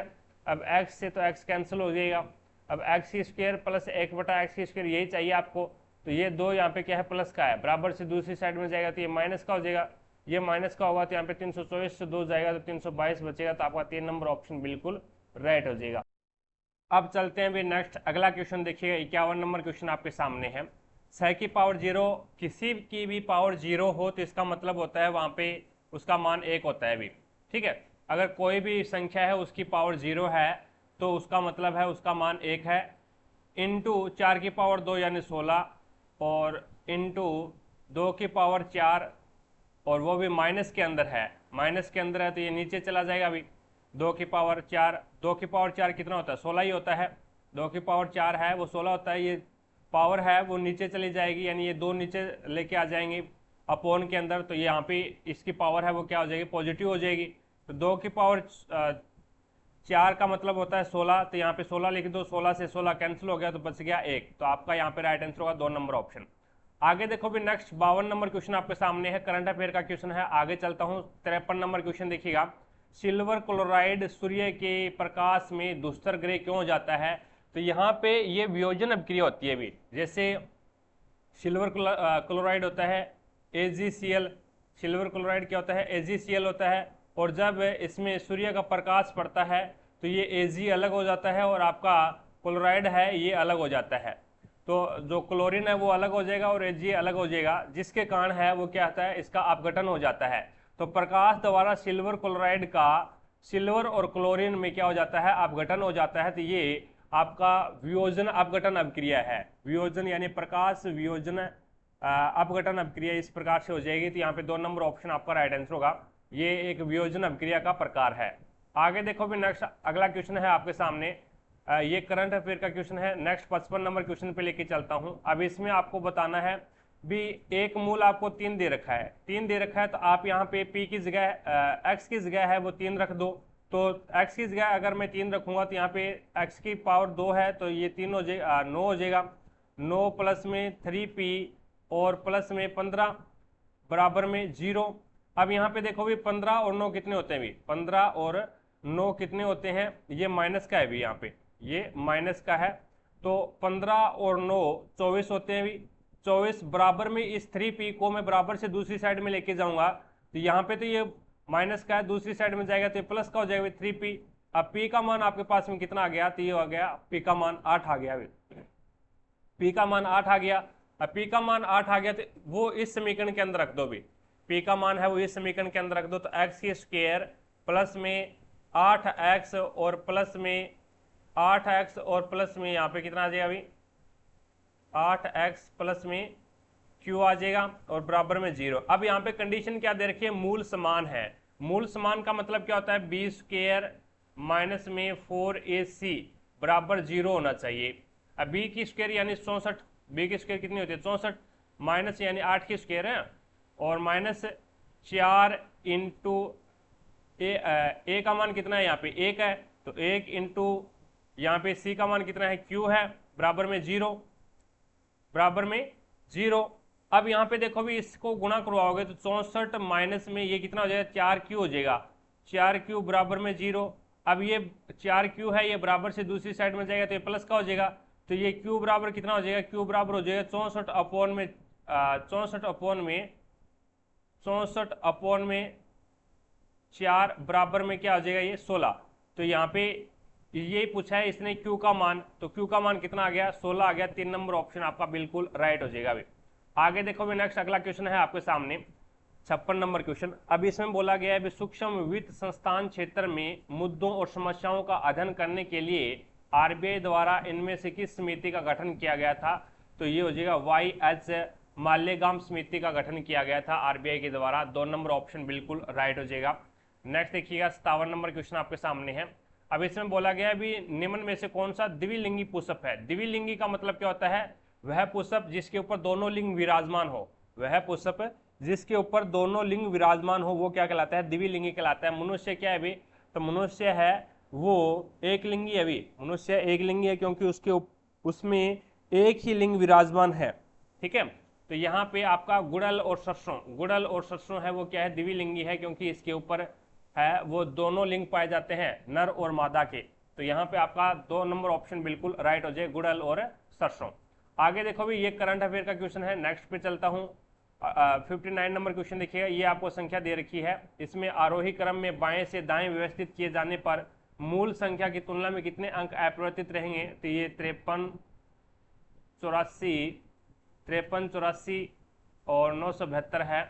तो यहाँ पे 2 आएगा, फिर 3 आएगा, फिर 4 आएगा, फिर 5 आएगा, फिर 7 आएगा, फिर 8 आएगा और फिर 9 आएगा। तो यहाँ पे एक ही संख्या है 3 जिनका स्थान है वो चेंज नहीं हुआ है। 4 नंबर ऑप्शन आपका बिल्कुल राइट हो जाएगा। नेक्स्ट देखो भी करंट अफेयर का क्वेश्चन है, आगे चलता हूँ 61 नंबर क्वेश्चन देखिएगा।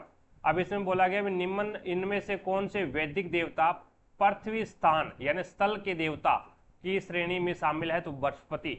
बृहस्पति को स्थल के देवता के रूप में माना जाता है। तो यहाँ पे 4 नंबर ऑप्शन बिल्कुल राइट हो जाएगा। 62 नंबर क्वेश्चन देखिएगा आपके सामने है, प्रश्नवाचक चिन्ह के स्थान पे आपको बताना है क्या आएगा। एक सीरीज का क्वेश्चन है। तो यहाँ पे देखो भी पहले 6 बढ़ाया और उसके बाद में है वो कितना बढ़ा रहा है, ये बढ़ा रहा है 18 बढ़ाया और उसके बाद में कितना बढ़ाएगा, ये 4 बढ़ा दिया और 5 54 बढ़ा दिया और उसके बाद में कितना बढ़ाएगा, तो ये बढ़ा देगा 2 और उसके बाद में 2 बढ़ा दिया और ये इधर से हासिल लेंगे तो ये 14 में से 8 जाएगा तो 6 और उसके बाद में ये 162 बढ़ा दिया। अब देखो भी पहले 6 बढ़ा रहा है, फिर 18 बढ़ा रहा है, फिर 54 बढ़ा रहा है, फिर 162 बढ़ा रहा है। अब इसमें कौन सा लॉजिक लग रहा है, फिर 6 को मैं 3 से गुणा करूँ 18 हो गया, 18 को 3 से गुणा करूँ 54 हो गया, 54 को 3 से गुणा करूँ 162 हो गया और 162 को 3 से गुणा करूँगा तो 3 दूनी 6, 3 दूनी 6, 3 छिक्की 18, 1 और 3 कम 3 और 1 4 यानी 486। अब ये 246 के अंदर है वो 486 आप ऐड कर दो तो ये आपका आंसर हो जाएगा 2 और 3 और 5 और 2 4 2 6 और 1 7 732 हो जाएगा। अभी कितना हो जाएगा 732। 2 नंबर ऑप्शन आपका बिल्कुल राइट हो जाएगा। आगे देखो भी नेक्स्ट आपके सामने है अगला क्वेश्चन। इसने पूछा है भी मानक रूप से लिखा गया द्विघात समीकरण कौन सा है, कौन सा द्विघात समीकरण है। तो यहाँ पे देखो भी ये पावर है वो माइनस के अंदर है तो ये द्विघात समीकरण नहीं है। अब यहाँ पे ये 5x की पावर 2 है, 5x की पावर 2 है, प्लस में 3 है और यहाँ पे ये क्या है अपोन के अंदर है। अब अपोन के अंदर है तो इसको अगर वज्र गुणा करवाऊंगा मैं, वज्र गुणा करवाऊंगा तो इसके नीचे 1 मान लूँ भी, इसके नीचे क्या मान लूँ 1 मान लूँ। तो अब वज्र गुणा करवाऊंगा तो यहाँ पे ये क्या हो जाएगा 5 की पावर है वो 3 हो जाएगी तो ये भी द्विघात समीकरण नहीं है। अब यहाँ पे उसके बाद में इसमें देखो भी ये x की पावर 3 है और यहाँ पे ये x की पावर 4 है तो ये भी क्या है x की पावर 1 ही बचेगी। तो इसका मतलब क्या है ये भी द्विघात समीकरण नहीं है। तो बच गया आपके पास में एक जो कि आपको दे रखा है द्विघात समीकरण है। 3 नंबर ऑप्शन आपका राइट आंसर होगा। 5x की स्क्वायर प्लस में 3x और माइनस में 1 जिसके ऊपर पावर 2 होती है वो द्विघात समीकरण, जिसके ऊपर पावर 3 होती है त्रिघात समीकरण होती है। भी आगे देखो भी इसने क्या बोला है यहाँ पे। अब यहाँ पे देखो भी लड़कों की संख्या लड़कियों की संख्या का लड़कों की संख्या और लड़कियों की संख्या का अनुपात है वो आपको 2:3 दे रखा है। ये बॉयज हो गया ये और गर्ल्स 2:3 के अनुपात में है। अब यदि लड़कों और लड़कियों की संख्या का संख्या है वो 11,500 है, कितनी है अभी 11,500 है। हमारे अनुसार संख्या कितनी है 5 है तो 5 बराबर 11,500 तो 1 का मान ज्ञात कर लो। 1 का मान ज्ञात करोगे तो ये कितना हो जाएगा भाई 5 दुए 10 बच गया कितना, एक 15 5 दिए 15 2300 आ गया। तो लड़के हो गए 4600, लड़के कितने हो गए 4600 और 6900 लड़कियां होगी आपकी।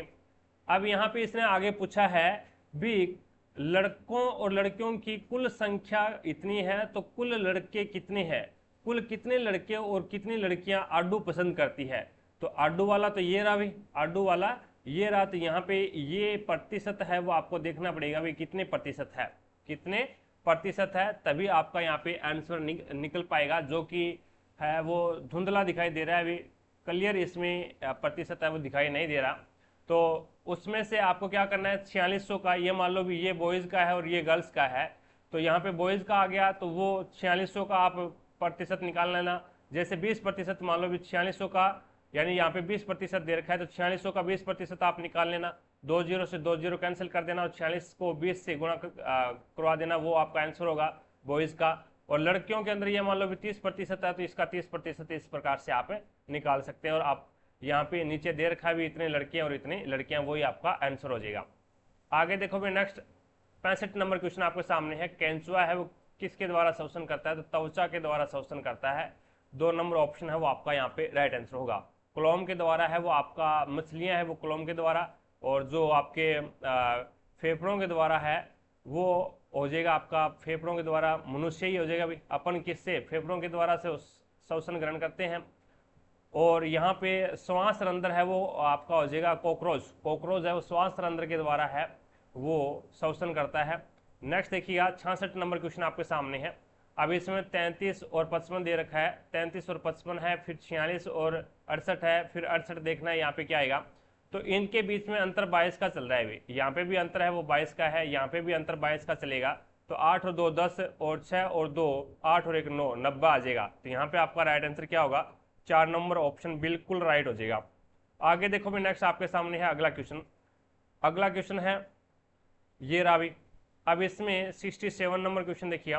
अब इसमें बोला गया ऐसे कितने प्रोफेसर है जो महिला और कवि, जो महिला भी है और जो कवि भी है और जो प्रोफेसर भी है, तीनों के अंदर कॉमन आना चाहिए। तो तीनों के अंदर तो 2 कॉमन आ रहा है ये रहा, तो आपका राइट आंसर होगा 1 नंबर ऑप्शन। आगे देखो भी नेक्स्ट 68 नंबर क्वेश्चन आपके सामने है। यदि अपवर्तनांक का मान बढ़ता है, यदि अपवर्तनांक का मान बढ़ता है तो क्या होता है अभी, तो इसका मतलब क्या है, माध्य है वो संघन है, माध्य है, माध्यम में संघनता बढ़ रही है, माध्यम में संघनता बढ़ रही है तो इसका मतलब क्या है, वहां पे प्रकाश की चाल है वो कम होगी। तो प्रकाश की दिशा में क्या हो जाएगा, विचलन बढ़ता है, प्रकाश की दिशा में विचलन बढ़ता है। 2 नंबर ऑप्शन बिल्कुल राइट हो जाएगा। अपवर्तनांक का बढ़ना क्या कहलाता है, तो संघनता का बढ़ना, यानी एक प्रकार से ये बोल सकते हैं माध्यम है वो कठोर हो रहा है और कठोर के अंदर है वो वायु की जो प्रकाश की चाल है वो कम हो जाती है, तो प्रकाश की दिशा में विचलन बढ़ जाता है। आगे देखो मैं नेक्स्ट आपके सामने है अगला क्वेश्चन 69 नंबर क्वेश्चन। अब इसमें आपको एक वर्ग का क्षेत्रफल दे रखा है 11025 है और इसमें विकर्ण की लंबाई आपको ज्ञात करनी है कितनी होगी। तो वर्ग का क्षेत्रफल कितना होता है भाई, वर्ग का क्षेत्रफल का फॉर्मूला होता है भुजा स्क्वायर। क्या होता है भाई, भुजा स्क्वायर बराबर में आपके पास में ये आ जाएगा 11025।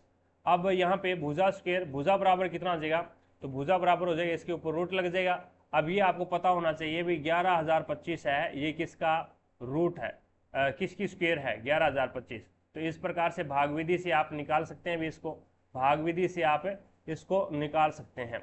जैसे कि यहाँ पे इस प्रकार से करेंगे, अब जोड़े बना लो दो दो के पेयर बनाओगे तो यहाँ पे एक संख्या बच रही है, कोई दिक्कत नहीं है, 1 से गुणा करवा दो, 1 और 1 ही इसमें जोड़ दो और 1 ही यहाँ पे उतार लो, तो ये 0 हो जाएगा। ऊपर से जो संख्या उतरेगी वो 10 के रूप में उतरेगी भी, यहाँ पे 2 हो जाएगा।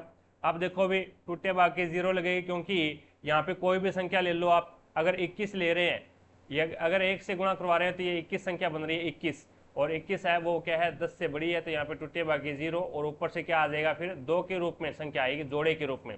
तो अब देखो भी अब इसके अंदर अब कितने से गुणा करवाए, तो 5 से गुणा करवा दे तो 25 और फिर क्या कर दे, यहाँ पे भी तो 0 लगेगी भाई, ऊपर 0 लगाई है तो यहाँ पे भी 0 लगेगी। अब 5 से गुणा करवा दे तो 5 ही इसमें जोड़ दो, तो 5 5 25 और 5 2 10, तो यहाँ पे आपका राइट आंसर क्या हो जाएगा 105 है वो आपका यहाँ पे भुजा आ गई, वर्ग की भुजा आ गई।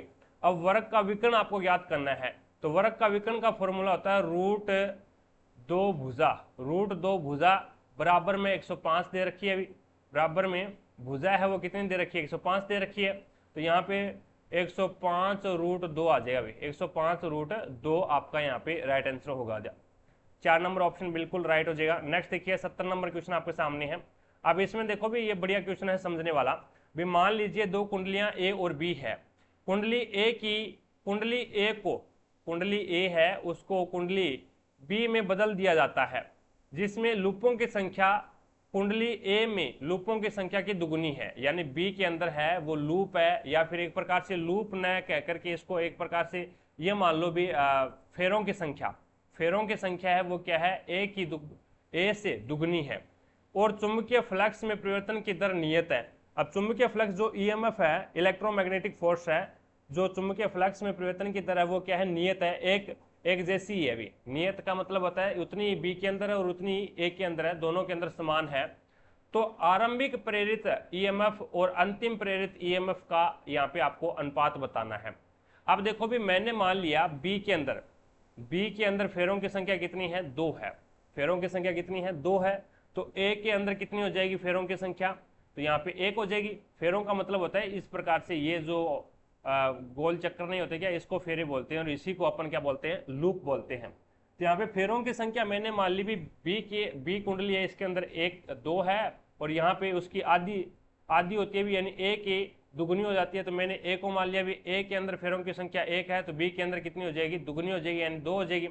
अब इसके अंदर जो ईएमएफ होगा, एक प्रकार से ईएमएफ होगा, यानी चुंबकीय फ्लक्स की में परिवर्तन की दर है वो नियत है। जितना चुंबकीय फ्लक्स यहाँ पे है, जितना ईएमएफ एक प्रकार से यहाँ पे है, उतना ही जो चुंबकीय फ्लक्स है वो यहाँ पे होगा। अब इसके अंदर है वो एक प्रकार से ये मान लो भी, जो अब कुंडली ए है इसके अंदर ईएमएफ कितना जनरेट हुआ है, तो यहाँ पे ईएमएफ आपकी कुंडली 1 है, यानी फेरों की संख्या ही 1 है, तो यहाँ पे एक ईएमएफ 1 है, वो ईएमएफ यानी इलेक्ट्रोमैग्नेटिक फोर्स है वो उत्पन्न हो गया। अब देखो भी ए को क्या किया जाता है, ए को अब बी के अंदर कन्वर्ट कर दिया जाता है, यानी कुंडली ए को कुंडली बी में बदल दिया जाता है। तो अब कुंडली बी में बदल दिया जाता है, तो अब इसमें फेरों की संख्या कितनी होगी भी, अब इसमें फेरों की संख्या 2 हो गई। अब फेरों की संख्या 2 होगी, तो अब आरंभिक ईएमएफ अब ईएमएफ कितना हो जाएगा, तो अब ईएमएफ है इलेक्ट्रोमैग्नेटिक फोर्स है वो कितना हो जाएगा, 2 हो जाएगा। अब पहले कितना था, 1 था, अब कितना हो गया, 2 हो गया। तो यहाँ पे यही पूछा है इसने, आरंभिक प्रेरित ईएमएफ और अंतिम प्रेरित ईएमएफ का अनुपात कितना हो जाएगा, तो यहाँ पे 1:2 हो जाएगा। आपका राइट आंसर होगा 2 नंबर ऑप्शन। 71 नंबर क्वेश्चन देखो भी, निम्नलिखित में से कौन सा कथन किसी पारिस्थितिकी तंत्र में एक अजैविक घटक की एक जैविक घटक के साथ अनोन्य क्रिया को दर्शाता है, तो केंचुए द्वारा मिट्टी में बिल बनाना, केंचुए द्वारा मिट्टी में बिल बनाना। अब यहाँ पे देखो भी जैविक घटक कौन से होते हैं, तो जैविक घटक है वो जीव जंतु होते हैं। जीव जंतु है वो किस में आते हैं, तो जैविक घटक के अंदर आते हैं। और जो आपका अजैविक घटक है वो होता है आपका मृदा है, वो एक प्रकार से क्या है, अजैविक घटक है। तो अजैविक घटक की एक जैविक घटक के साथ में अनोन्य क्रिया है वो केंचुए द्वारा मिट्टी में बिल बनाना, ये आपका राइट आंसर हो जाएगा। इसमें केंचुआ है वो क्या है, जैविक घटक है, और मिट्टी है वो यहाँ पे क्या है, मृदा यहाँ पे क्या है, अजैविक घटक हो जाएगी। तो आपका 1 नंबर ऑप्शन बिल्कुल राइट हो जाएगा। नेक्स्ट देखो भी अगला क्वेश्चन आपके सामने है, 72 नंबर क्वेश्चन है। अब 72 नंबर क्वेश्चन में आपको बोला गया है बी A/B समानुपात B/C, और C का मान है वो यहाँ पे 4A दे रखा है, और B का मान है वो आपको 6 दे रखा है, और C एक धनात्मक है, तो यहाँ पे C का मान आपको बताना है। देखो भी A और रेशियो B का मान कितना है, 6, समानुपात 6 अनुपात, और यहाँ पे आ जाएगा C की जगह 4A रख दो भी आप। बार बार वालों का गुणा और अंदर अंदर वालों का गुणा करवाओगे तो ये हो जाएगा 4A² बराबर कितना हो जाएगा, 36। अब A² बराबर कितना हो जाएगा, 36/4, 36/4, तो ये कितना हो जाएगा, 9। तो A² बराबर 9 है, तो A बराबर कितना हो जाएगा, A बराबर है वो आपका कितना आ जाएगा, √9, और यहाँ पे A बराबर हो जाएगा 3, यानी 9 है वो 3 के रूप में बाहर आ जाएगा। अब देखो भी इसने पूछा है भी C का धनात्मक मान कितना है, तो C है वो 4A है, A का मान आपके पास में 3 आया, तो 4×3 12, तो यहाँ पे आपका राइट आंसर होगा 2 नंबर ऑप्शन। आगे 73 नंबर क्वेश्चन देखो भी, निम्न में से किसे मेंडलीफ की आवर्त सारणी की सीमा के रूप में जाना जाता है, यानी कमी बोल सकते हैं एक प्रकार से भी। मेंडलीफ की आवर्त सारणी की कमी क्या थी, तो वो हाइड्रोजन का क्षार धातुओं के साथ साथ हेलोजन के सादृश्य और हाइड्रोजन को कोई विशिष्ट स्थान नहीं दिया गया। यानी हाइड्रोजन है उसका क्षार धातुओं के साथ में भी, हाइड्रोजन के अंदर भी क्या होता है, एक इलेक्ट्रॉन होता है भी, हाइड्रोजन के अंदर है एक प्रकार से इलेक्ट्रॉन तो नहीं होता इसमें, इलेक्ट्रॉन एक इलेक्ट्रॉन होता है भी इसके अंदर, एक इलेक्ट्रॉन होता है इसमें, न्यूट्रॉन नहीं होता भी, सॉरी हाइड्रोजन के अंदर है वो कोई भी न्यूट्रॉन नहीं होता ये, ठीक है। तो अगर आपसे पूछ ले भी कौन सा तत्व है जिसका नाभिक प्रोटॉन कहलाता है, तो क्योंकि नाभिक के अंदर है वो ओनली फॉर प्रोटॉन पाए जाते हैं, नाभिक के अंदर न्यूट्रॉन नहीं पाए जाते, तो इसीलिए हाइड्रोजन के नाभिक को प्रोटॉन बोला जाता है।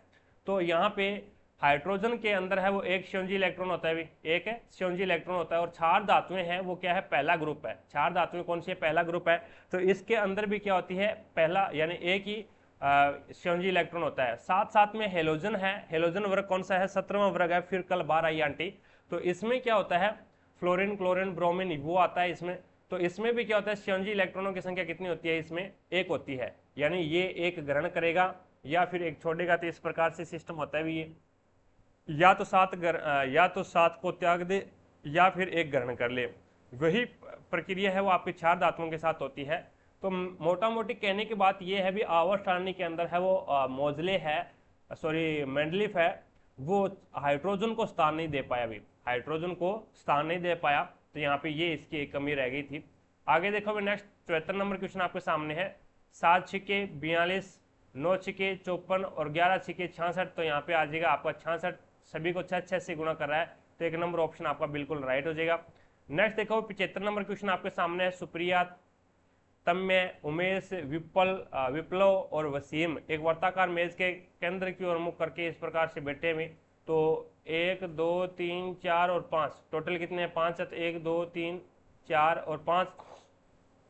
अब देखो भी सुप्रिया तन्मय और वसीम के बीच में बैठी है, तो यहाँ पे वसीम आ जाएगा भाई, ये वसीम हो जाएगा, और ये आपका सुप्रिया हो जाएगी, और ये तन्मय हो जाएगा भी। और उसके बाद में इसने बोला भी उमेश तन्मय के दाएं और ठीक बगल में है, तो तन्मय के दाएं और ठीक बगल में उमेश यहाँ पे आ जाएगा। विप्लव है वो उमेश और वसीम के बीच में है, तो यहाँ पे विप्लव आ जाएगा। अब इसने पूछा भी सुप्रिया के बाईं और कौन है, तो सुप्रिया ये रही, इसके बाईं और वसीम है, तो आपका यहाँ पे 4 नंबर ऑप्शन बिल्कुल राइट हो जाएगा। आगे देखो भी नेक्स्ट आपके सामने है, ईस्ट इंडिया कंपनी के शासन के अधीन भारत के अधिकारी के अंतर्गत सभी क्षेत्रों में विधवाओं के पुनर्विवाह को वैध बनाने के लिए वर्ष में हिंदू विधवा पुनर्विवाह अधिनियम पारित किया गया था। तो वो 1956 में हिंदू विधवा पुनर्विवाह अधिनियम है वो पारित किया गया था। 4 नंबर ऑप्शन है वो आपका यहाँ पे बिल्कुल राइट हो जाएगा, 1856। आगे देखो भी नेक्स्ट आपके सामने है, अब इसको 13 से काटो भी, 13 से इसको डिवाइड करो, 13 से डिवाइड करोगे 13 से डिवाइड हो जाएगा, 13 एकम 13, बचेगा कितना, ये बचेगा 7 और 4 11, 110, 13 8 104 होते हैं भी, और कितना बचेगा भी 13 8 104, और 111 में से 104 जाएगा, तो ये आपके पास में बचेगा 111 में से, रुको भी, 13 कम 13 बचिया 7 और 4 11 और 110, हाँ 110 के अंदर से 104 जाएगा तो 6 बचेगा, 13 5 65, तो 185 आ गया, और इंटू 6 और प्लस में 35, तो यहाँ पे आपका 6 5 30, 3 18 और 3 21, 2 और 6 कम 6 और 2 8, 810 और 810 ही हो रहा है क्या, इसको गुणा करेंगे तो 6 30 और 6 8 48 होते हैं, क्या कर दिया अपन ने। अब देखो भाई 6 30 3 और 6 8 48, 48 और 4 48 और 3 कितने होते हैं, 49 50 और 51, 5 लगेगी अब की बार, 6 कम 6 और 5 11, यहाँ पे 35 और जोड़ दो, इसमें 35 और जोड़ोगे तो ये हो जाए 5 4 और 1145 आ रहा है अभी, 1145, यहाँ पे 4 नंबर ऑप्शन बिल्कुल राइट हो जाएगा अभी। आगे देखो भी नेक्स्ट आपके सामने है 78 नंबर क्वेश्चन। अब इसमें बोला गया भी एक परिपथ में 5 ओम के प्रत्येक 5 ओम प्रत्येक के 5 प्रतिरोधों के संयोजन से बना है, इस और वे इस प्रकार संयोजित है कि परिपथ का प्रतिरोध है वो अधिकतम है। अब तुल्य प्रतिरोध अधिकतम किसका होता है भी, तो श्रेणी क्रम का तुल्य प्रतिरोध है वो अधिकतम होता है, और समांतर क्रम का तुल्य प्रतिरोध है वो क्या होता है, कम होता है। अब यहाँ पे देखो भी इस परिपथ में 15 वोल्ट की बैटरी से संयोजित किए जाने पर परिपथ में प्रवाहित होने वाली धारा का मान आपको बताना है। अब यहाँ पे देखो भी टोटल आपको अधिकतम है, तो इसका मतलब ये श्रेणी क्रम में है, तो श्रेणी क्रम में है 5 प्रतिरोध है, तो यहाँ पे तुल्य प्रतिरोध कितना आ जाएगा, 25 हो जाएगा भी। ठीक है, अब इसमें आपको प्रवाहित होने वाली धारा का मान ज्ञात करना, तो V बराबर क्या होता है, आई आर। V बराबर आई आर होता है, तो आई बराबर क्या हो जाएगा, V अपॉन में R हो जाएगा। अब V आपके पास में कितना है, 15 है, और R आपके पास में कितना है, 25 है, तो इसको काट दो भी 5 से, 5 दिया 15 और 5 5 25 पॉइंट लगा दो, और ये हो जाएगा 5 6 30, तो यहाँ पे 0.6 एम्पियर आ जाएगा, 0.6 एम्पियर। 2 नंबर ऑप्शन आपका बिल्कुल राइट हो जाएगा। आगे देखो भी नेक्स्ट 79 नंबर क्वेश्चन आपके सामने है। पानी के एक फुले हुए ड्रम की आकृति बेलनाकार है। ठीक है, इस ड्रम की ऊंचाई 7 मीटर है और औसत और आंतरिक व्यास है वो इसका 21 सेंटीमीटर है, 21 मीटर है। यदि ड्रम की आंतरिक सतह को पेंट किया जाना हो तो पेंट किए जाने वाले क्षेत्र का क्षेत्रफल आपको ज्ञात करना है। तो इसके अंदर देखो भी, जैसे यहाँ पे आपको वक्र पृष्ठीय क्षेत्रफल ज्ञात करना पड़ेगा। वक्र पृष्ठीय क्षेत्रफल होता है 2 पाई आर एच, और प्लस में आपको क्या करना पड़ेगा, पाई आर स्क्वायर, ये आपको ज्ञात करना पड़ेगा। क्योंकि एक ड्राम है तो ड्राम का तली वाला है वो तो रहेगा भी। यहाँ पे ये इसका वक्र पृष्ठीय क्षेत्रफल हो गया, ये तो इसका वक्र पृष्ठीय क्षेत्रफल होगा, और ये इसका तली हो गई। ठीक है, अब यहाँ पे कॉमन क्या आ रहा है, पाई कॉमन आ रहा है, बच क्या गया, तो यहाँ पे पाई कॉमन आ गया, पाई आर कॉमन आ रहा है, तो यहाँ पे बच गया आपके पास में 2h प्लस में r, ये एक यहाँ पे बच गया। अब देखो भी 22 अपॉन में 7 इंटू आर कितना है आपके पास में 21/2, यानी 21 अपॉन में ये हो जाएगा 2, क्योंकि व्यास दे रखा है 21, और यहाँ पे आ जाएगा इंटू 2h यानी 14, और प्लस में r कितना है 10.5 लिख दो, या फिर 21/2 लिख दो, एक ही बात है। तो 7 तिया 21 और 11 दुए 2 को 11 दुए 22, ठीक है, ये कट गया, 11 तिया 33, और 33 प्लस में 14 और 10 कितने होते हैं अभी, तो 14 और 10 है वो हो जाएंगे आपके 24.5। अब 33 की 24.5 के साथ में मल्टीप्लाई करवा दो भाई, मल्टीप्लाई करवाओगे तो ये आपके पास में आ जाएगा 808, कितना आ जाएगा भाई 808.5 आ जाएगा। तो यहाँ पे आपका राइट आंसर होगा 2 नंबर ऑप्शन। आगे देखो भाई नेक्स्ट आपके सामने है अगला 80 नंबर क्वेश्चन। अब 80 नंबर क्वेश्चन में आपको बोला गया है निम्न में से किस राज्य की पुलिस ने सार्वजनिक स्थानों पर महिलाओं और बच्चों की शिक्षा बढ़ाने के लिए पिंक बीट गश्त की शुरुआत की है, तो वो केरल के अंदर की है। 4 नंबर ऑप्शन बिल्कुल राइट हो जाएगा अभी, केरल के अंदर है वो पिंक बीट गश्त की शुरुआत की गई है। आगे देखो भाई नेक्स्ट 81 नंबर क्वेश्चन आपके सामने है। 81 नंबर क्वेश्चन में आपको यहाँ पे दे रखा है माध्यम 1, 2 और 3 अपवर्तनांक दे रखे हैं 1.50, 1.36 और 1.54। यदि माध्यमों में प्रकाश की चाल क्रमशः V1, V2 और V3 है तो उनमें से निम्न में से कौन सा सबसे सही है। अब देखो भी जिसका अपवर्तनांक जितना ज़्यादा होगा उसमें वायु की उसमें जो प्रकाश की चाल है वो कम हो जाती है। तो यहाँ पे सबसे कम अपवर्तनांक कितना है 1.36 है, और ये हो जाएगा आपका V2 का। तो V2 के अंदर प्रकाश की चाल सबसे ज़्यादा हो जाएगी, और उसके बाद में आ जाएगा 1.50, तो 1.50 है वो V1 का है, और उसके बाद में आ जाएगी सबसे अधिक जो अपवर्तनांक है वो है V3 का, तो यहाँ पे आ जाएगी V3। तो आपका राइट आंसर क्या हो जाएगा 2 नंबर ऑप्शन बिल्कुल राइट हो जाएगा। आगे देखो भी नेक्स्ट 82 नंबर क्वेश्चन आपके सामने है। इसमें बोला गया इनमें से कौन सा यौगिक एल्कोहल की समजातीय श्रेणी का नहीं है, तो C4H10OH ये है वो आपका यौगिक एल्कोहल की समजातीय श्रेणी के अंतर्गत नहीं आता। बाकी ये आपका क्या है भी, ये आपका मेथेनॉल है भी, ये आपका मेथेनॉल है, और ये क्या है तो ये आपका प्रोपेनॉल हो जाएगा भी, प्रोपेनॉल, ये क्या आ जाएगा आपका प्रोपेनॉल आ जाएगा, ये प्रोपेनॉल हो जाएगा, और ये आपका हो जाएगा एथेनॉल, एथेन ये एथेनॉल हो जाएगा। अब C4H10 है, ये एक प्रकार से C4H10 इतने को देखें तो ये एक प्रकार से कौन सी श्रेणी का है, तो ये एल्केन श्रेणी का है, एल्केन श्रेणी का है, यानी ब्यूटेन हो जाएगा। तो यहाँ पे 4 नंबर ऑप्शन है वो आपका बिल्कुल राइट हो जाएगा, जो कि समझातीय श्रेणी से संबंधित नहीं है। आगे देखो नेक्स्ट 83 नंबर क्वेश्चन आपके सामने है।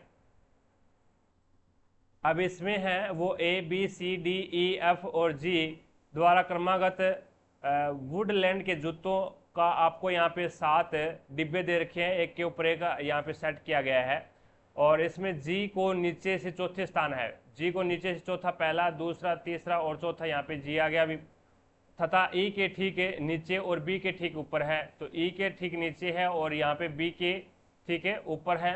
उसके बाद C और F के बीच में केवल 3 विद्यार्थी है, C और F के बीच में केवल 3 विद्यार्थी है, C और F के बीच में, जहां C को F के ऊपर किसी स्थान पर रखा गया है। तो यहाँ पे मैं F को रख देता हूं। तो 1 2 3 4 5 6 टोटल कैंडिडेट है और 6 यहाँ पे है क्या, यहाँ पे 7 अभी 1 2 3 4 5 6 7। तो इसके अंदर यहाँ पे आपका हो जाएगा, यानी इसने बोला C और F के बीच में, C और F के बीच में, और जहाँ C को F के ऊपर किसी स्थान पर रखा गया है तो यहाँ पे आ जाएगा आपका C। अब इसमें देखो भी केवल C और F इसमें दे रखा है भी, C और F के बीच में केवल 3 डिब्बे रखे गए, 1 2 3, तो यहाँ पे आ जाएगा आपका F, यहाँ पे F आ जाएगा। अब इसने बोला है D को सबसे नीचे रखा गया है, तो D सबसे नीचे आ जाएगी, बच गया आपका एक कैंडिडेट, और वो आपका 1 2 3 4 5 6, और यहाँ पे आ जाएगा आपका G, यहाँ पे क्या आ जाएगा, G आ जाएगा। अब देखो भी इसने पूछा क्या है, A और F के बीच में, A तो कहाँ है भी, A आपका कहाँ है, तो यहाँ पे G 2 बार आया तो A ऊपर ऊपर आ जाएगा भी।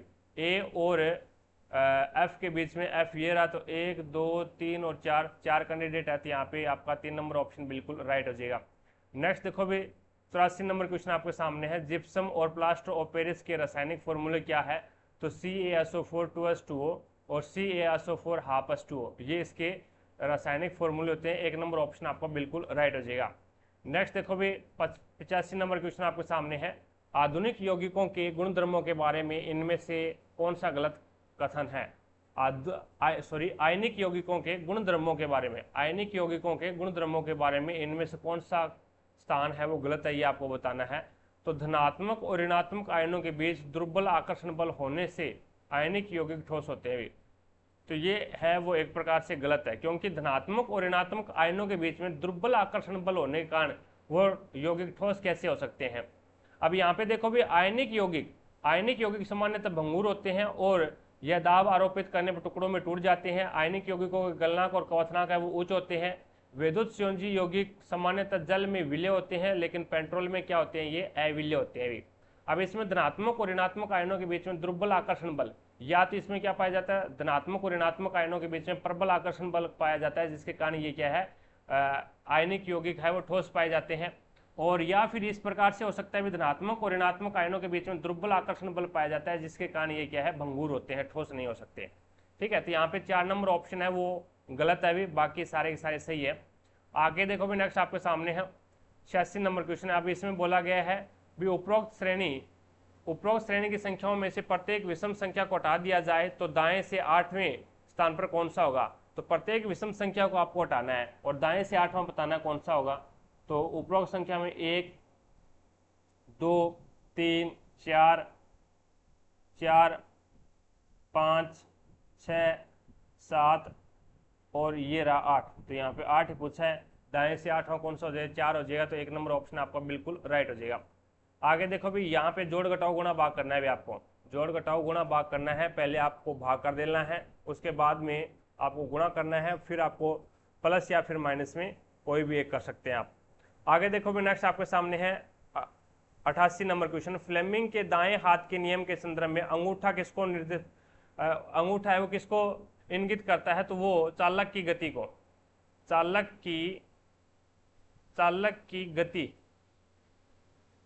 की गति को निर्देशित करता है।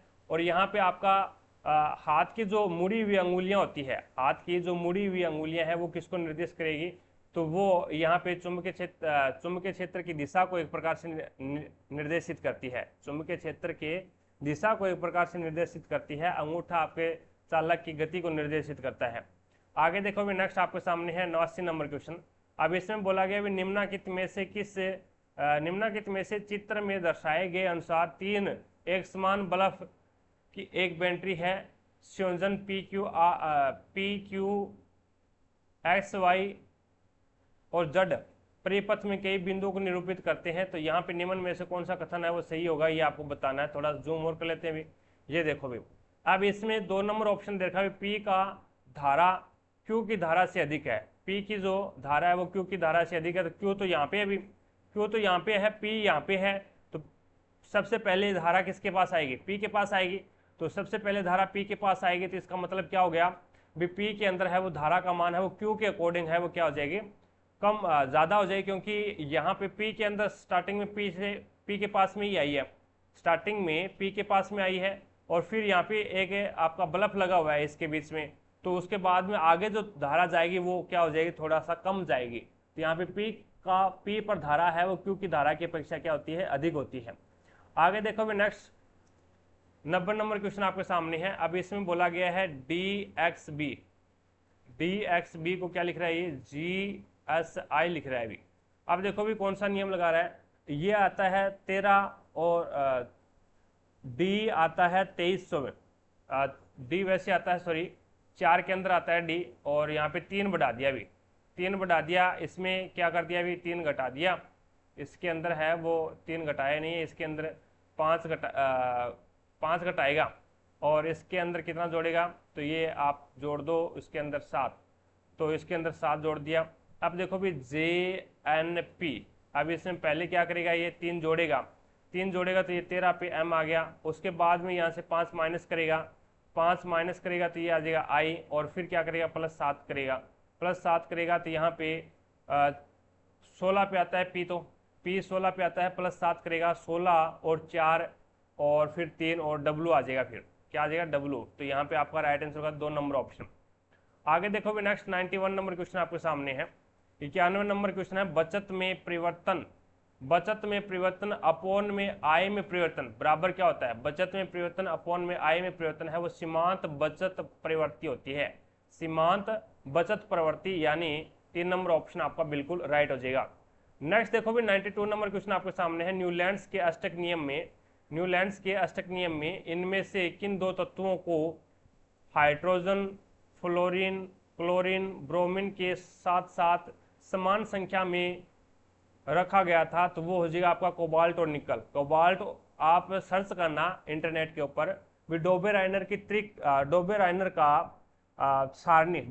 की सारणी, न्यूलैंड्स की सारणी आप सर्च करना, तो उसके अंदर है वो कोबाल्ट और निकल है वो दोनों को साथ साथ में दर्शाया गया है। कोबाल्ट और निकल को दोनों में साथ साथ में दर्शाया गया है। अगर आपसे ये पूछ ले भी फेरिक लोहा को कोबाल्ट और निकल से अलग करने वाले व्यक्ति कौन थे, तो वो न्यूलैंड्स थे भी। न्यूलैंड्स ने पहली बार कोबाल्ट, निकल और आयरन, ये जो 3 तत्व होते हैं उनको है वो अलग करने का प्रयास किया है। तो यहाँ पे एक साथ में रखा गया, किसको, कोबाल्ट और निकल को एक साथ में रखा गया है। तो 3 नंबर ऑप्शन है वो आपका बिल्कुल राइट हो जाएगा। आगे देखो भी नेक्स्ट आपके सामने है 93 नंबर क्वेश्चन। इसमें बोला गया भी इंडियन मिनरल्स ईयर बुक 2017 के अनुसार किस भारतीय राज्य में बॉक्साइट का सबसे बड़ा भंडार मिला है? तो वो मिला है ओडिशा को, ओडिशा, यानी 2 नंबर ऑप्शन आपका बिल्कुल राइट हो जाएगा। इंडियन मिनरल्स ईयर बुक 2017 के अनुसार किस भारतीय राज्य में बॉक्साइट का सबसे बड़ा भंडार है? तो ओडिशा के अंदर है। नेक्स्ट देखो भी नेक्स्ट अगला क्वेश्चन है आपके सामने 94 नंबर क्वेश्चन। अब इसके अंदर है वो आपको क्या बोला गया है, ये देख लीजिएगा आप। अब इसमें पूछा गया है भी एक बार काउंसलिंग में कुछ व्यक्ति एक पंक्ति में और कुछ की ओर मुख करके बैठे हैं। एक बार काउंसलिंग में वकील एक पंक्ति में उत्तर की ओर मुख करके बैठे हैं। पीयूष विनोद और तमन दोनों के ठीक बगल में बैठा है। पीयूष है वो दमन और पीयूष यहाँ पे देखो भी विनोद दाएं सिरे से, पीयूष विनोद और तमन, पीयूष है ना वो विनोद और तमन के बीच में बैठा है, तो यहाँ पे वी से विनोद आएगा भी, वी से विनोद और पी से पीयूष और यहाँ पे आ जाएगा तमन, दोनों के ठीक बगल में बैठा है। उसके बाद में इसने बोला जबकि रुधिर है वह तमन और विश्वास दोनों के ठीक बगल में है, तो यहाँ पे रुधिर आ जाएगा और यहाँ पे विश्वास आ जाएगा। अब इसने बोला भी विनोद दाएं सिरे पर बैठा है, विनोद है वो दाएं सिरे पे बैठा है, ये आपका दाएं सिरा हो जाएगा, तो यहाँ से चेंज कर लो भी, ये चेंज करोगे तो ये आ जाएगा आपका ये आपका आ जाएगा टी पी वी और ये हो जाएगा आर और वी। अब यहाँ पे इसने क्या पूछा है, तो उस पंक्ति में कुल कितने वकील बैठे थे, 1 2 3 4 और 5, यहाँ पे एक बीच में हो रह गया क्या, रुको भाई एक बार, इसको सेट करोगे तो वी आ जाएगा पहले और फिर पहले पी टी रखो, टी पी वी और फिर आर और वी। अब इसने क्या बोला है, अब इसने बोला विनोद दाएं सिरे पे बैठा है, तो विनोद दाएं सिरे पे आ गया। अब जबकि रुधिर है वो तमन और विश्वा दोनों के ठीक बगल में बैठी है, तो तमन तो ये रही, तमन और विश्वा दोनों के ठीक बगल में आपका क्या बैठा है, आपका रुधिर बैठा है। अब इसने बोला है विश्वा विनोद दाएं सिरे पर बैठा हुआ है, विश्वा के बाएं और 2 व्यक्ति हो रहा है, तो ये लो 2 व्यक्ति हो रहा है, तो 2 3 4 5 6 और 7, तो टोटल व्यक्ति कितने हो जाएंगे, 7 हो जाएंगे। 3 नंबर ऑप्शन आपका बिल्कुल राइट हो जाएगा। अभी आगे देखो भी नेक्स्ट 95 नंबर क्वेश्चन आपके सामने है। इसमें बोला गया है भी निम्न में से कौन सी हिमालय की सबसे लंबी पर्वत श्रृंखला है, तो वो हो जाएगी पीर पंजाल पर्वत श्रृंखला, पीर पंजाल पर्वत श्रृंखला। तो यहाँ पे 4 नंबर ऑप्शन है वो आपका बिल्कुल राइट हो जाएगा। अभी आगे देखो नेक्स्ट 96 नंबर क्वेश्चन आपके सामने है। अब 96 नंबर क्वेश्चन में यहाँ पे देखो भी 96 नंबर क्वेश्चन ये रहा। अब इसमें बोला गया पुनीत उत्तर की ओर कार चला रहा है, तो उत्तर की ओर ये लो कार चला दिया और फिर वह अपनी बाईं ओर मुड़ता है और 10 मीटर की दूरी तय करता है, तो ये लो बाईं ओर मोड़ दिया और 10 मीटर की दूरी तय की है, और फिर से वह क्या है बाईं ओर मुड़ता है और 20 मीटर की दूरी तय करता है, तो ये लो 20 मीटर की दूरी तय की है इसने। उसके बाद में फिर वह क्या है बाईं ओर मुड़ता है और 10 मीटर की दूरी तय करता है, तो ये लो एकदम जस्ट इसके नीचे आ जाएगा, और उसकी वर्तमान स्थिति उसके आरंभिक बिंदु से 10 किलोमीटर दक्षिण में है। उसकी जो वर्तमान स्थिति है वो उसके आरंभिक बिंदु से 10 किलोमीटर दक्षिण में है। ये दूरी और ये दूरी कितनी है, 10 किलोमीटर है, तो ये ऊपर वाली दूरी और ये दूरी कितनी हो जाएगी, 10 किलोमीटर हो जाएगी। तो वह शुरू में उत्तर दिशा की ओर कितनी दूरी कार द्वारा चली थी, 10 किलोमीटर दूरी चली थी, क्योंकि टोटल है वो 20 है और यहाँ पे 10 ये हो गई, तो ये कितनी हो जाएगी, 10 ही होगी। तो टोटल आपकी यहाँ पे लेंथ कितनी थी, 20 थी। तो अब वह शुरू में उत्तर दिशा की ओर कितनी दूर कार चलाता है, तो ये कार चलाने वाला ये पूछा है, तो ये इसमें क्या हो जाएगा, इसके अंदर है वो 10 आ जाएगा। अभी ये करंट अफेयर का क्वेश्चन है अभी 97 नंबर क्वेश्चन। नेक्स्ट देखिएगा 98 नंबर क्वेश्चन देखो अभी आपके सामने है। ये बढ़िया क्वेश्चन है। अभी एक वस्तु को उसकी अभिसारी दर्पण के सामने 0.5 मीटर की दूरी पर रखा गया है। यदि दर्पण की फोकस दूरी है वो 0.2 मीटर है, तो प्रतिबिंब का आवर्धन आपको ज्ञात करना है। अब देखो भी यहाँ पे आपके पास में u का मान दे रखा है और ये आपके पास में f का मान दे रखा है, v का मान नहीं है, तो v का मान आपको ज्ञात करना पड़ेगा। दर्पण फॉर्मूला लगा दो, 1/f बराबर में 1/u और प्लस में 1/v।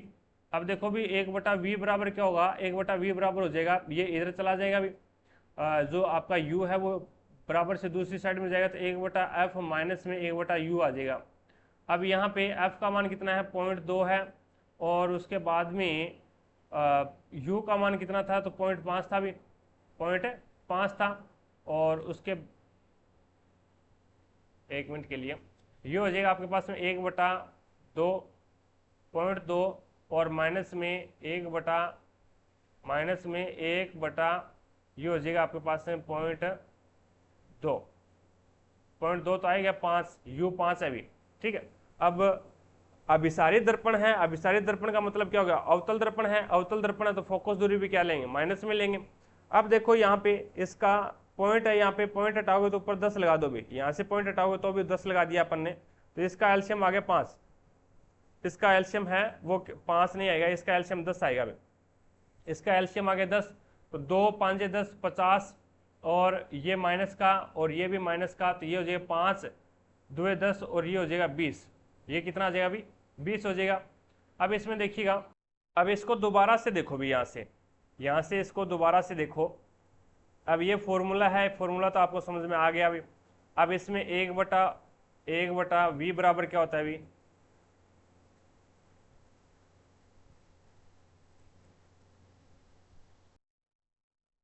अब इसके अंदर है वो 1/v बराबर क्या हो जाएगा? 1/f का मान कितना है? फोकस दूरी 0.2 है, और यहाँ पे माइनस का निशान आएगा, और u भी अपन क्या लेंगे? माइनस के अंदर लेंगे, तो ये तो माइनस माइनस प्लस हो जाएगा, और ये दूरी है वो माइनस है ही, तो यहाँ पे हो जाएगा 1/0.5 हो जाएगा अभी। अब पॉइंट हटाओगे तो ऊपर लग जाए 0, और यहाँ से पॉइंट हटाओगे तो ऊपर लग जाए 0, तो ये आपके पास में यहाँ पे इसका एल्शियम कितना आ जाएगा अभी? इसका एल्शियम है वो 10 आ जाएगा। तो 2 5 10 और ये 50 हो जाएगा, और प्लस में ये कितना हो जाएगा? 5 2 10 और 10 2 20, तो ये माइनस का है, तो यहाँ पे माइनस का कितना बचेगा? माइनस का बचेगा 30/10। 30/10 1/v बराबर। अब v बराबर कितना हो जाएगा? तो v बराबर है वो 0 से, तो 0 कैंसिल करो, तो v बराबर है वो आपके पास में 1/3 बचेगा। v बराबर कितना आ जाएगा अभी? 1/3 आएगा, क्योंकि यहाँ से ये पलट जाएगा तो ये संख्या भी पलट जाएगी। अब देखो भी आवर्धन क्या होता है? आवर्धन है वो आपका क्या होता है? तो आवर्धन होता है आपका m बराबर क्या होता है? m बराबर होता है -v/u, -v/u। अब v का मान आपने निकाला है अभी 1/3, तो v का मान है वो अभी आपने निकाला है 1/3 निकाला है, v का मान 1/3 निकाला है, और यहाँ पे उसके बाद में 1/3 हो गया अभी, ठीक है। अब देखो यहाँ पे u का मान कितना है? u का मान है वो आपका आ जाएगा 5.5 है। अब 0.5 को मैं क्या लिख सकता हूँ? 0.5 को मैं लिख दूंगा, पॉइंट हटाऊंगा तो नीचे 10 लगा दूंगा, 5 से कम 5 5 2 10, तो ये 1/2 आ जाएगा। यानी 0.5 है उसको मैंने 1/2 लिख दिया, कोई दिक्कत नहीं है। अब इसको 1/2 लिखूंगा तो यहाँ पे 1 और ये 2 है वो ऊपर चला जाएगा भी आपका, ठीक है, ऊपर चला जाएगा, तो ये आ जाएगा आपके पास में आवर्धन 2/3। कितना आ जाएगा अभी? 2/3 आ जाएगा। 2 एकम 2 और 3 एकम 3, 2/3 आएगा, तो 2 नंबर ऑप्शन आपका बिल्कुल राइट हो जाएगा। नेक्स्ट देखो भी आपके सामने अगला क्वेश्चन है। अब इसमें देखो, अब इसमें बोला गया भी दिया गया त्रिभुज ABC और ADE, ABC एक तो बड़े वाला और एक छोटे वाला समरूप त्रिभुज दिखा रखे हैं। निम्न में से कौन सा विकल्प निश्चित रूप से सत्य होगा? निश्चित रूप से सत्य कौन सा होगा? तो यहाँ पे देखो भी इसकी संगत भुजाओं का अनुपात है वो क्या होता है? समान होता है। संगत भुजाओं का अनुपात क्या होता है? समान होता है। तो यहाँ पे इसने ये सही मान रखा है, तो ये देखो भी क्या होता है? संगत भुजाएं AB यानी AB, और उसके बाद में आएगी AD यानी AB, तो ये तो आगे छोटे त्रिभुज की भुजा, और फिर आ जाएगी बड़े त्रिभुज की भुजा AD, AB/AD आ जाएगी। अपोन में बराबर क्या होता है? बराबर हो जाएगा आपका BC, बराबर BC अपोन में ये आ जाएगा DE। तो यहाँ पे एक तो बड़े ऊपर अगर आप छोटे त्रिभुज की भुजा लिख रहे हो तो उसके नीचे बड़े त्रिभुज की भुजा आएगी भी, ठीक है। तो इस प्रकार से ये मान लेना भी इसमें ये होता है समरूप त्रिभुजों के अंदर जो संगत भुजाएं होती है उनका अनुपात है वो बराबर होता है भी। तो इसके अंदर ये भी लिख सकते हैं अपन, जैसे AB लिखा है इसने, और यहाँ पे मैं लिखूं AD बराबर ये क्या है? AD बराबर क्या हो जाएगा? AC, और अपोन में यहाँ पे क्या आ जाएगा? AE, यहाँ पे AE आ जाएगा अभी, AE ये भी बराबर होता है। तो इसने देखो भी AC, पहले में देखो भी EC यानी EC ये लिख दी EC, और उसके बाद में ये AC लिख रहा है, तो ये नहीं होगा। यानी त्रिभुज की भुजा लेनी पड़ेगी आपको। ये आप किसकी भुजा ले रहे हैं? छोटे वाली, यानी CE क्यों ले रहे हैं? CE नहीं लेंगे तो ये गलत हो जाएगा। अब यहाँ पे देखो भी BC यानी B और C ये भुजा ले ली, और उसके नीचे इसने क्या लिख दी? BD लिख दी, BD ये भुजा लिख रहे हैं, नहीं ये भी नहीं होगा। और BC अपोन में BD लिख रहे हैं, यहाँ पे भी BC अपोन में BD लिख रहे हैं, तो ये भी नहीं होगा। तो यहाँ पे आपका राइट आंसर क्या हो जाएगा? 2 नंबर ऑप्शन हो जाएगा। आगे देखो भी नेक्स्ट आपके सामने है 10 number question, sorry 100 number question. अब इसमें बोला गया भी एक व्यक्ति ने क्रमशः 2 रुपये में 3 सेब, 2 रुपये के अंदर है वो 3 सेब खरीदे हैं, ठीक है, और 1 रुपये प्रति सेब की दर से सेब की 2 किस्में खरीदी है। एक तो 2 रुपये में 3 सेब खरीदे और एक रुपये सेब की 1 रुपये प्रति सेब की दर से 2 किस्में खरीदी है। उसमें से प्रत्येक किस्म के सेब समान है। तो यहाँ पे सेब की संख्या 3 है और अगर वो 1 रुपये वाला कितना खरीदेगा भाई 3, तो ये 1 रुपये में 1 है तो ये 3 रुपये का हो जाएगा भाई। ये 3 रुपये के अंदर 3 खरीदे और ये 2 रुपये के अंदर है वो 3 खरीदे हैं। तो अब फिर वह सभी सेबों को 1 रुपये प्रति सेब की दर से बेचता है, तो उससे प्राप्त होने वाला लाभ बताओ भाई। अब टोटल सेब कितने होंगे 6 और यहाँ पे टोटल 5, यानी 5 रुपये में 6 सेब खरीद लिए। अब प्रत्येक को 1 रुपये के हिसाब से बेचेगा तो 6 रुपये में बेचेगा। 5 रुपये में खरीदे थे, 6 रुपये में बेचती है। 1 रुपये का लाभ कितने के ऊपर 5 के ऊपर इंटू 100, तो 5 से कम 5 और 20 5 100, तो यहाँ पे 20% का लाभ हो जाएगा उसको। तो 2 नंबर ऑप्शन है वो आपका यहाँ पे राइट आंसर होगा। तो इस प्रकार से हमने एक पेपर और कंप्लीट किया है अभी। आई होप आपको प्रत्येक क्वेश्चन इजी तरीके से समझ में आया होगा। अगर फिर भी कोई भी क्वेश्चन में आपको डाउट लगती है तो मुझे कमेंट सेक्शन में कमेंट करके जरूर बताएं, भी आपके डाउट को क्लियर किया जाएगा। क्लास पसंद आई है तो दिल से लाइक करना, ज़्यादा से ज़्यादा शेयर करना अपने सभी दोस्तों के साथ में, ताकि सभी दोस्तों को क्लास का लाभ मिले, उन्हें पता लगे भी रेलवे ग्रुप डी में किस लेवल के क्वेश्चन आते हैं और उसे कैसे सोल्व करते हैं। ज़्यादा से ज़्यादा वीडियो को लाइक करना और चैनल पर नए हैं तो चैनल को सब्सक्राइब करें, पास में लगे बेल आइकन को जरूर दबाएं, ताकि अपन जैसे ही नेक्स्ट वीडियो लेके आएँ तो उसका नोटिफिकेशन सबसे पहले आपके पास पहुंचे और आप तुरंत उसका लाभ उठा सको। तो आज की क्लास में इतना ही, मिलेंगे अपन नेक्स्ट क्लास में। तब तक के लिए जय हिंद, जय भारत।